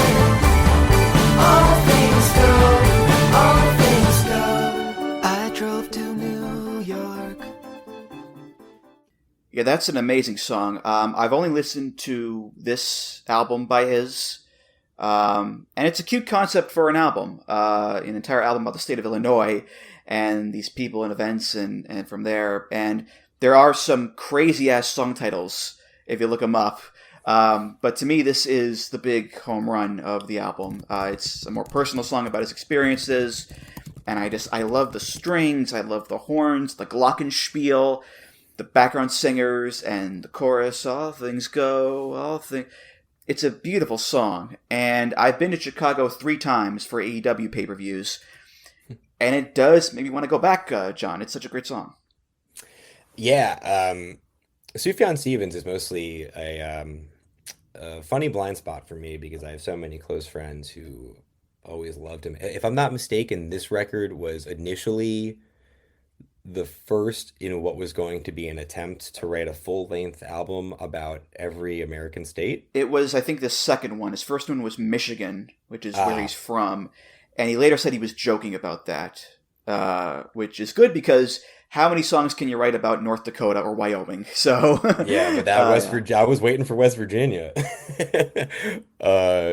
Yeah, no, this song is beautiful. I do kind of know this record through osmosis, and I know this song is like a big one. Yeah, it's great. It really feels like one of those songs you'd get in the background of like a Fox Searchlight trailer of the time, you know? But it was cool. I dig this song a lot. And you know, it's funny hearing Chicago framed in this light because most Midwestern cities, my perception of them is informed by fat idiot punk bands. You know, I've heard fucking The Arrival sing about Chicago. It doesn't sound like this. But you know, last time I was in Chicago, I had to I flew in to play a friend's release show, and I got told not to bring any gear, that I'd have it all loaned to me. And I remember this fondly because what they didn't tell me is the guitar I'd be playing was the Billy Corgan signature model. And the Billy Corgan signature model that was released a few years ago, I believe by Reverend Guitars, is one of it's a very particular Billy Corgan guitar that has like mirror panels all over it. And I was like, I can't play this. It's fucking covered in mirrors. It's the Billy Corgan guitar. But they made me. So there's a bunch of photos of me last time I was in Chicago playing a mirror guitar. So that's what I know about Chicago and this song and the Alan Parsons Project song that played when the Bulls would walk out. And in totality, I think I have a full and accurate picture of the city. All right. Well, in that case, John, what is your second to last pick here? My second to last pick, my favorite band, the best American rock band, the Drive-By Truckers. Um, this is from their album Southern Rock Opera, and the song is called Zip City. Daddy's a deacon down at Salem Church of Christ, and he makes good money as long as Reynolds Wrap keeps everything wrapped up tight. Your mama's as good a wife and mama as she can be, and your sister's putting that sweet stuff on everybody in town but me. Your brother was the firstborn, got 10 fingers and 10 toes, and it's a damn good thing, cause he needs all 20 to keep the closet door closed.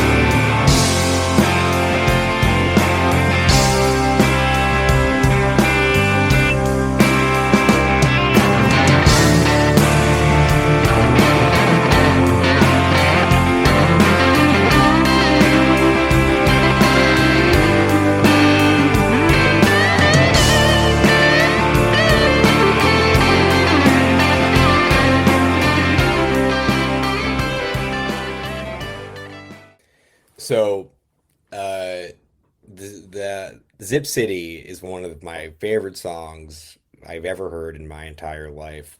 Um, from what I understand, the city, Zip City, is like a small community that barely qualifies as a city.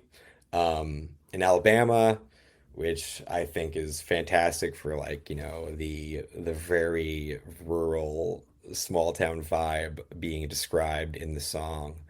Um, Southern Rock Opera, the album it's from, is like it's sort of, it's not really a concept record. They play it off like one, but kind of like the Randy Newman song from earlier, it's this examination of how people perceive the South for a lot of it. And ordinarily, when they get into stuff like that, the secondary songwriter Mike Cooley, who sang and wrote this song, doesn't really get into it. But I think Zip City kind of fits the theme of the record really well.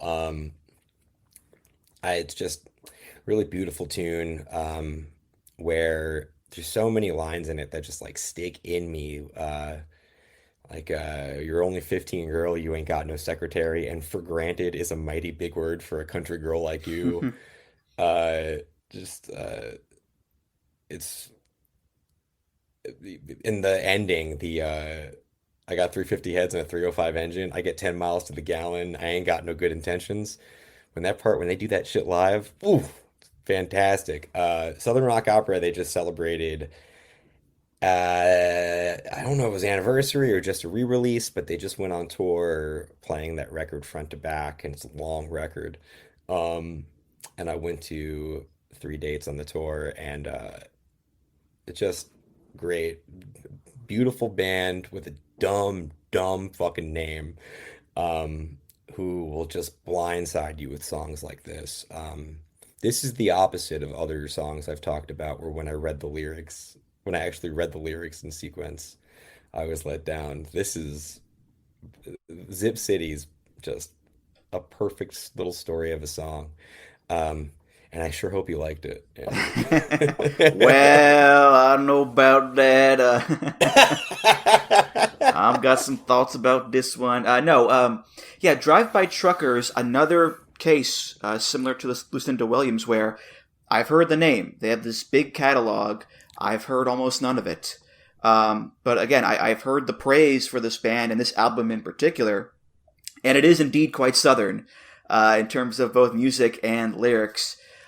If I'm being totally honest, I didn't love it as much as you love it. Nah. I like the lyrics. I like the guitar work. It just doesn't have that hook for me that really like puts it over the top, in my opinion. But I understand why people do like them, John. Yeah, no, I get that. It's also a song pretty much without a chorus, which isn't a great introduction to a band typically. Mm-hmm.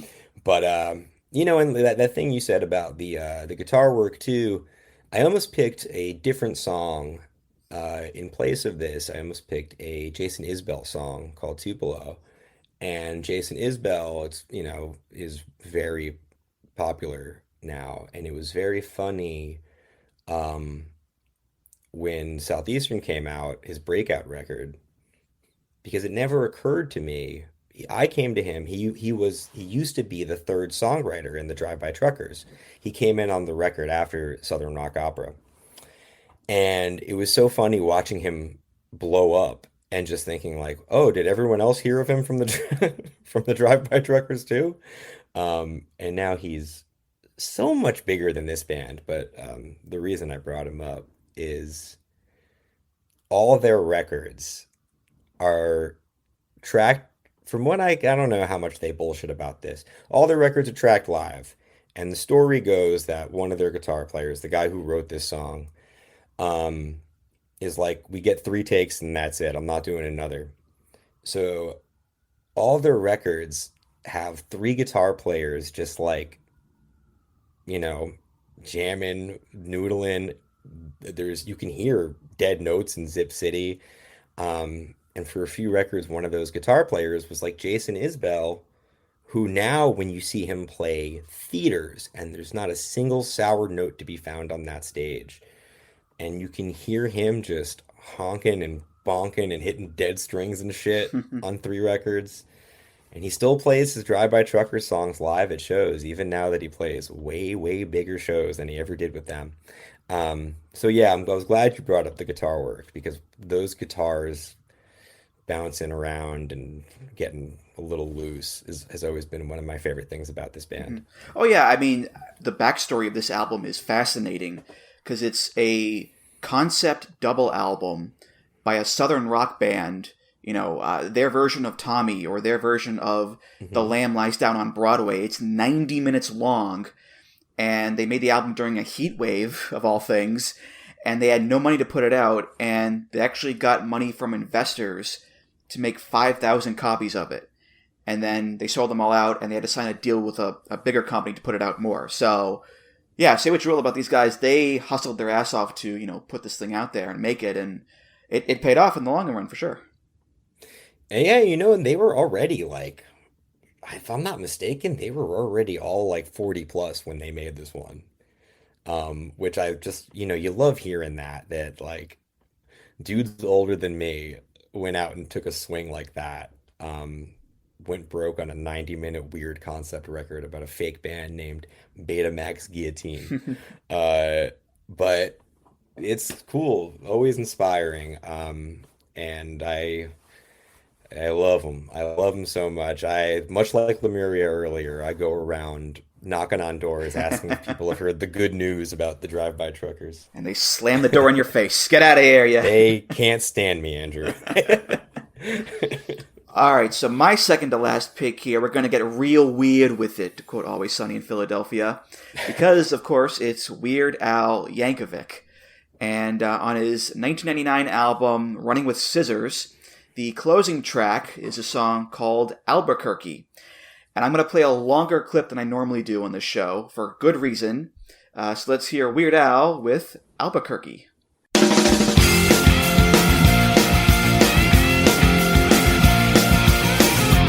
When I was just a little bitty boy, living in a box under the stairs in the corner of the basement of the house half a block down the street from Jerry's Bait Shop. You know the place. Well, anyway, back then life was going swell and everything was just peachy! Except, of course, for the undeniable fact that every single morning, my mother would make me a big old bowl of sauerkraut for breakfast. Big bowl of sauerkraut! Every single morning! It was driving me crazy! I said to my mom, I said, "Hey, Mom, what's up with all the sauerkraut?" And my dear sweet mother, she just looked at me like a cow looks at an oncoming train. And she leaned right down next to me. And she said, "It's good for you!" And then she tied me to the wall and stuck a funnel in my mouth and force-fed me nothing but sauerkraut until I was 26 and a half years old. That's when I swore that someday I would get out of that basement and travel to a magical, faraway place where the sun is always shining and the air smells like warm root beer and the towels are oh so fluffy. Where the Shriners and the lepers play their ukuleles all day long and anyone on the street will gladly shave your back for a nickel. Waka waka doo-doo, yeah. Well, let me tell you people, Because the very next day, a local radio station had this contest to see who could correctly guess the number of molecules in Leonard Nimoy's butt. I was off by 3, but I still won the grand prize. That's right, a first-class one-way ticket to Albuquerque.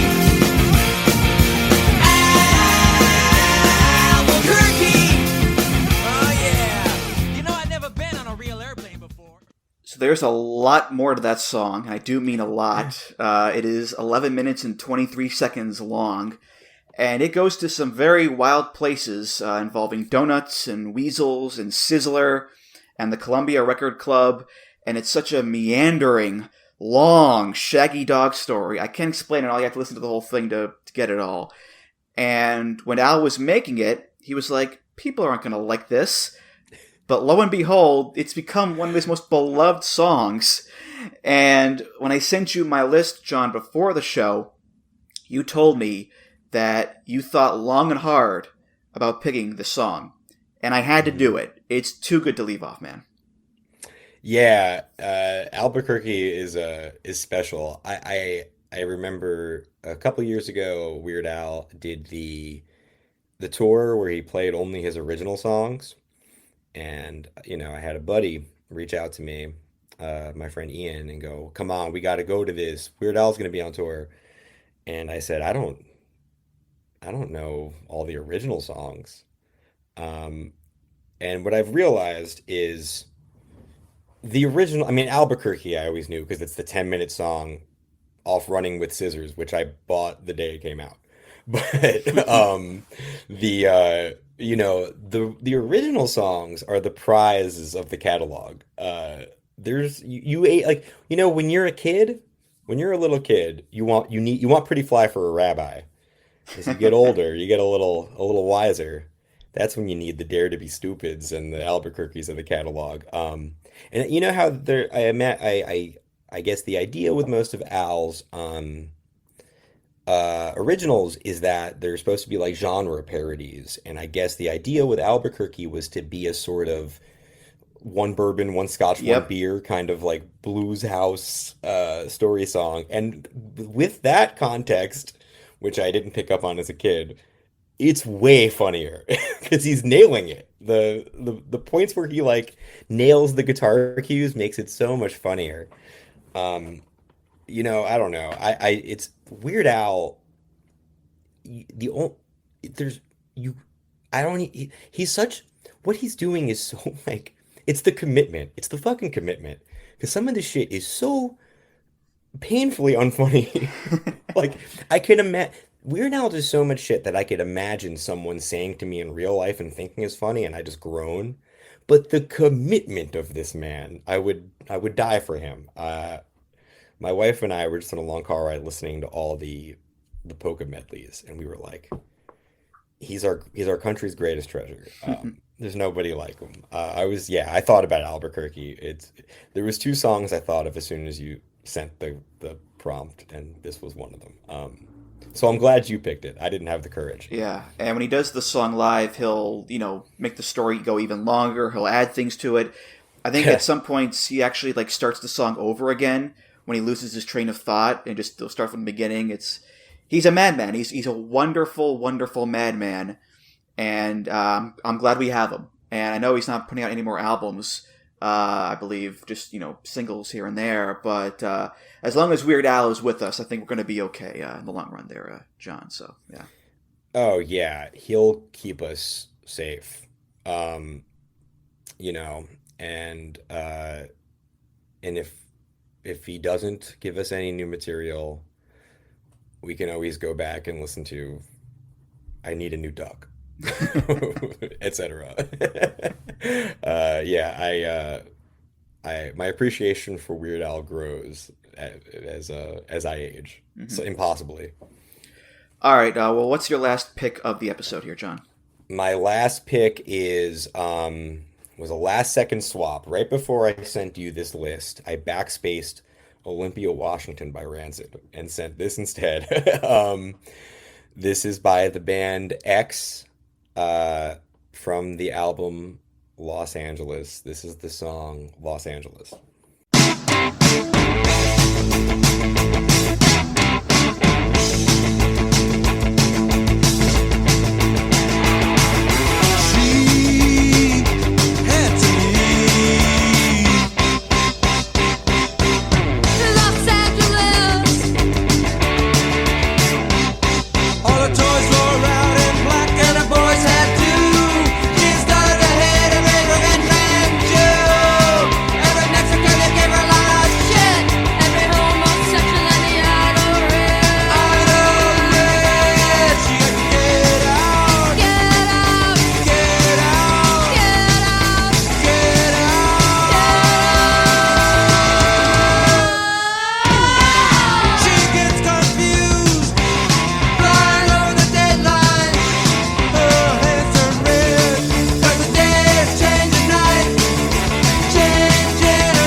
X is such a strange band. And I love them so much. Exene Cervenka, the female vocalist, um, always sang just a little out of pitch. And I always loved that because if you listen to their later material, or see them live, she was always capable of singing in pitch, and she recreates all those sour notes now for the almost 50 years since this record came out. Um, and if you're not familiar with the male vocalist John Doe, you might know him as the guy at the end of uh oh, how am I what's the Patrick Swayze movie with the double deuce? Oh, Where he's Roadhouse. Roadhouse, yeah. Oh, shame on me. He's the guy at the end of Roadhouse who the totem pole falls on top of. Um, so I love X and I love this album and I love this song. But what I think is also very interesting about it is so many songs about Los Angeles that we all know, that we've talked about on this show, are either glorifying it or playing off of its image as a shiny, sunny place. And this record and a lot of material from what spawned out of the early 80s, late 70s hardcore scene in LA really paints a grim, mean, nasty picture of Los Angeles and what it was like for, people who didn't get to take advantage of the kinder, shinier parts of the city. Um, that's pretty much the theme of this record. Weird band that I love. Great lyrics, great, always thoughtful, always interesting. I also always assume, I don't know if you had any familiarity with X prior, but they're so melodically off-putting sometimes that I always assume someone hearing them for the first time is gonna hate them. Well, I only know kind of a few songs by them. Johnny Hit and Run Pauline, Yeah. and then a song from years later, 4th of hmm July Oh, I didn't from think I thought you were 87. gonna say the Wild Thing cover, but yeah, Well, Fourth of that July is too, great. yes. Well, that too, yes. Yeah. But 4th of July, which is so different. It's so straightforward and this big anthemic chorus, hey, baby, it's the 4th of hmm July. And if I'm being honest, I actually like that more than the punk stuff, I think. So Yeah. it's a good song, yeah. I their material from that period, they got their guitar player from the early records, Billy Zoom, leaves, and the style of the band certainly changes. Their production changes. Um, Almost like those later Replacements records I was talking about earlier. They kind of take a swing for trying to make a hit. But what's funny, there's a lot of stuff from those records that I think are great, but I think they just are too weird to make a song. Whenever X makes a pretty song in those later records, I'm just like, well, this is nice, but I wish a band who was better at singing and playing songs like this played it instead. Um, but I just went and saw them for the first time in many years. X is actually when I was younger, X is the only band I ever crowd surfed to, and I broke my glasses.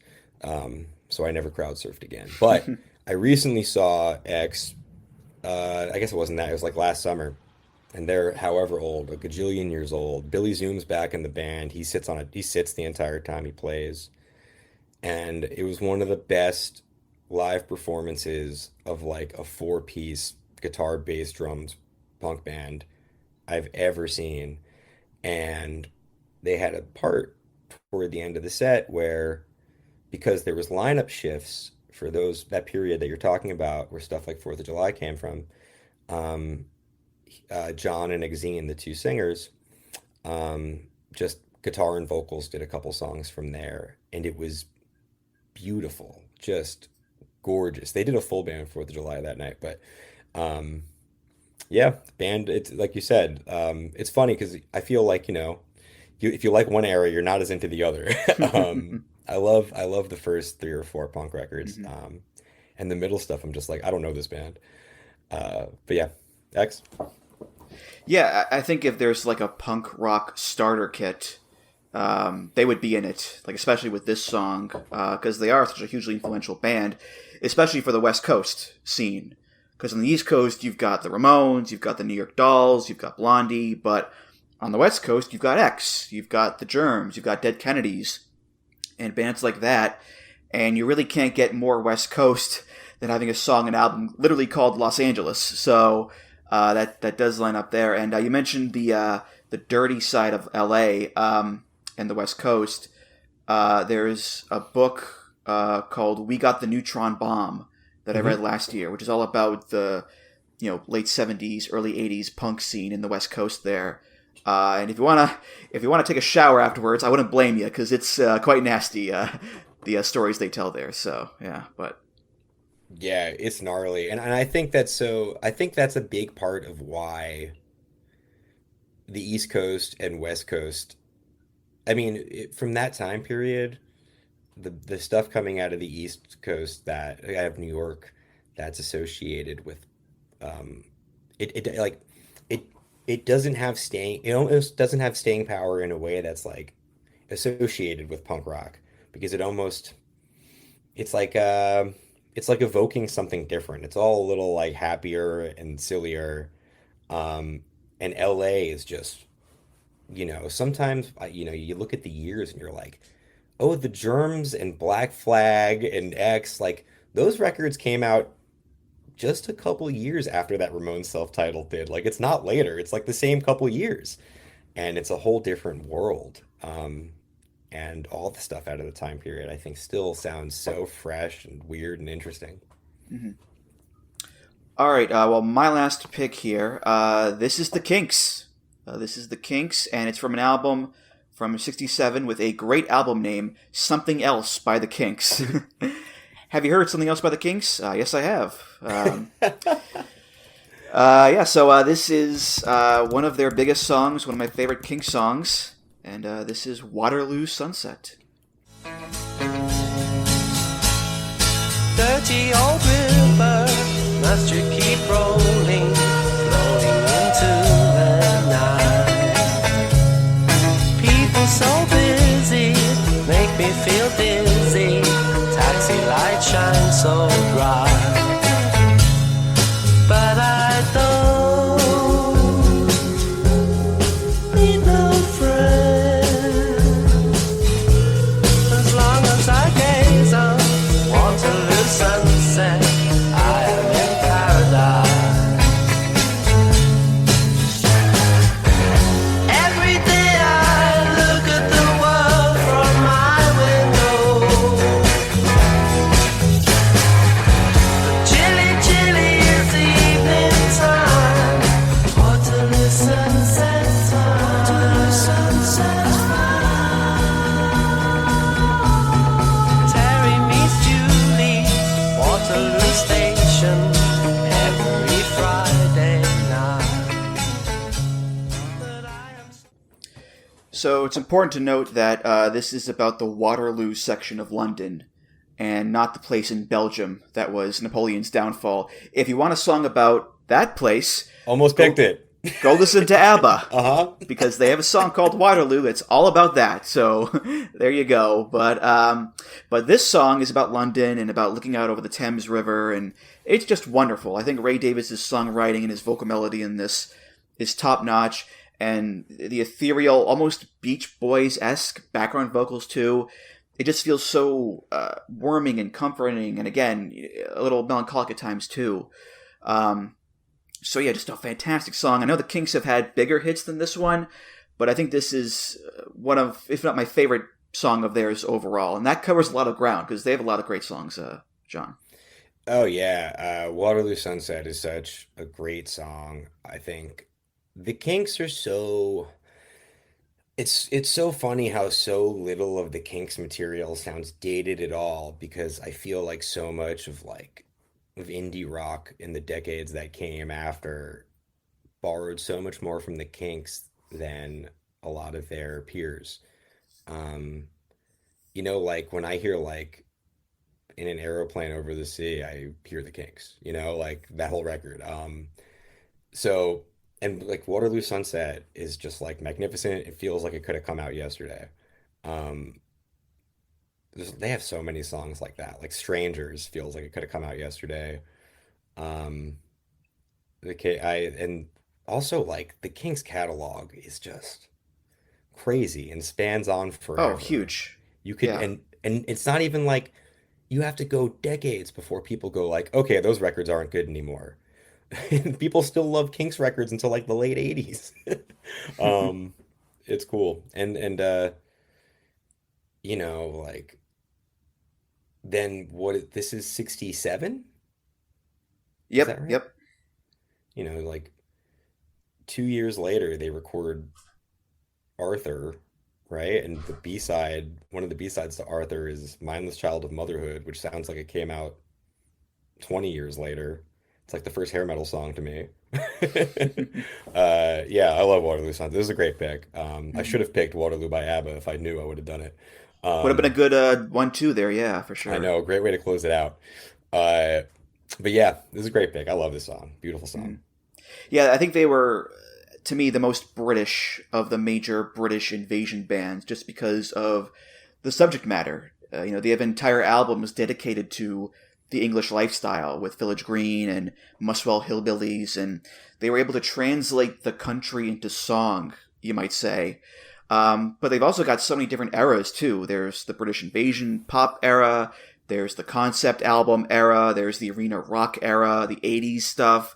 Again, just a massive, massive catalog. And with this song, I also recommend a really good cover of it by David Bowie that I think was only put out in Japan, but you can find it online. So, yeah, 2 thumbs up for the Kinks, for sure. But, all right, that was it. Those were our picks, and that was a long, long whirlwind tour of cities and towns across the globe. My passport is full. I am exhausted. I can't wait to go home. But John, this was so much fun. You were fantastic as always. And just a big thank you for being here, man, as always. Thank you for having me. It's always fun to it's always music of the mat, baby. Easiest podcast to do. Feels like sitting in a comfy chair. Any plugs you want to give? Go right ahead. Let's see. I don't know. I play in a band that is does much less now than we used to in the days where I went to all these cities I was talking about before. The band is called Timeshares. You know, we play.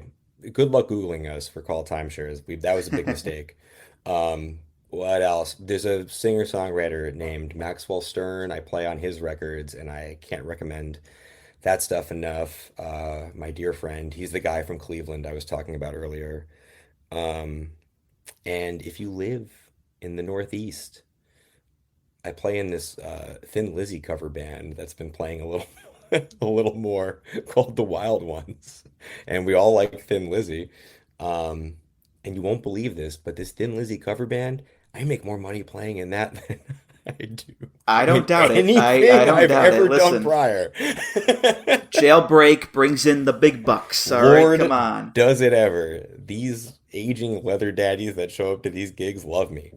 Um, but yeah, that's and I have not written frequently for Voices of Wrestling in a long time, but I swear once I catch up with all this Dragon Gate and Noah and I feel like I know everything again, I'm coming back. Well, in any event, Voices of Wrestling Podcast Network, of course, voicesofwrestling.com for all of the other shows, previews, reviews, articles, things like that. Blue Sky at Music of the Mat, at Just Andrew on Blue Sky there. If you want to leave a comment about this episode, share your picks of city and town songs, voicesofwrestling.com/Discord. That's also where I post the Spotify playlist for this episode and all episodes. And of course, make sure you subscribe to the show on Apple, Spotify, or your podcast player of choice, and leave a nice rating and review. All right, the playout song here for today. A little backstory with this one here. A couple years ago, I was shopping at Old Navy, and this song came on the store radio. and I thought, this is pretty good, but I don't know who does it. So I Shazammed it, and lo and behold, it was Steely Dan.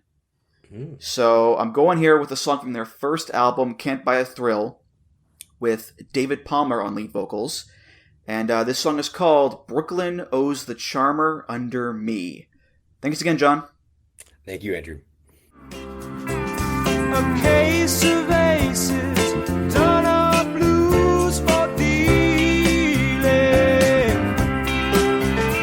A piece of island cooling in the sea. The whole of time we gain or lose, and power enough to choose. Brooklyn owes the charmer under me. Brooklyn owes the charmer under me. Yeah, Brooklyn owes the charmer under me. Brooklyn owes the charmer under me.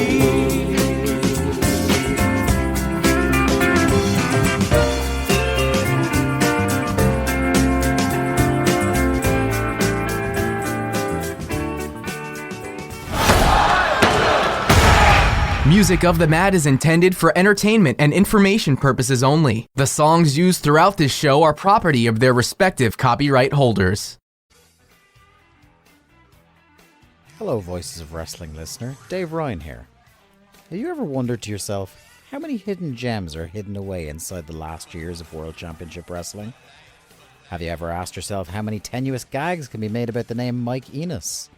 And have you ever thought about what it sounds like for two Irishmen to interpret a very chaotic company through its B show? The answers to all this and more are just a click away. Check out Days of Thunder every second Thursday on the Voices of Wrestling podcast network.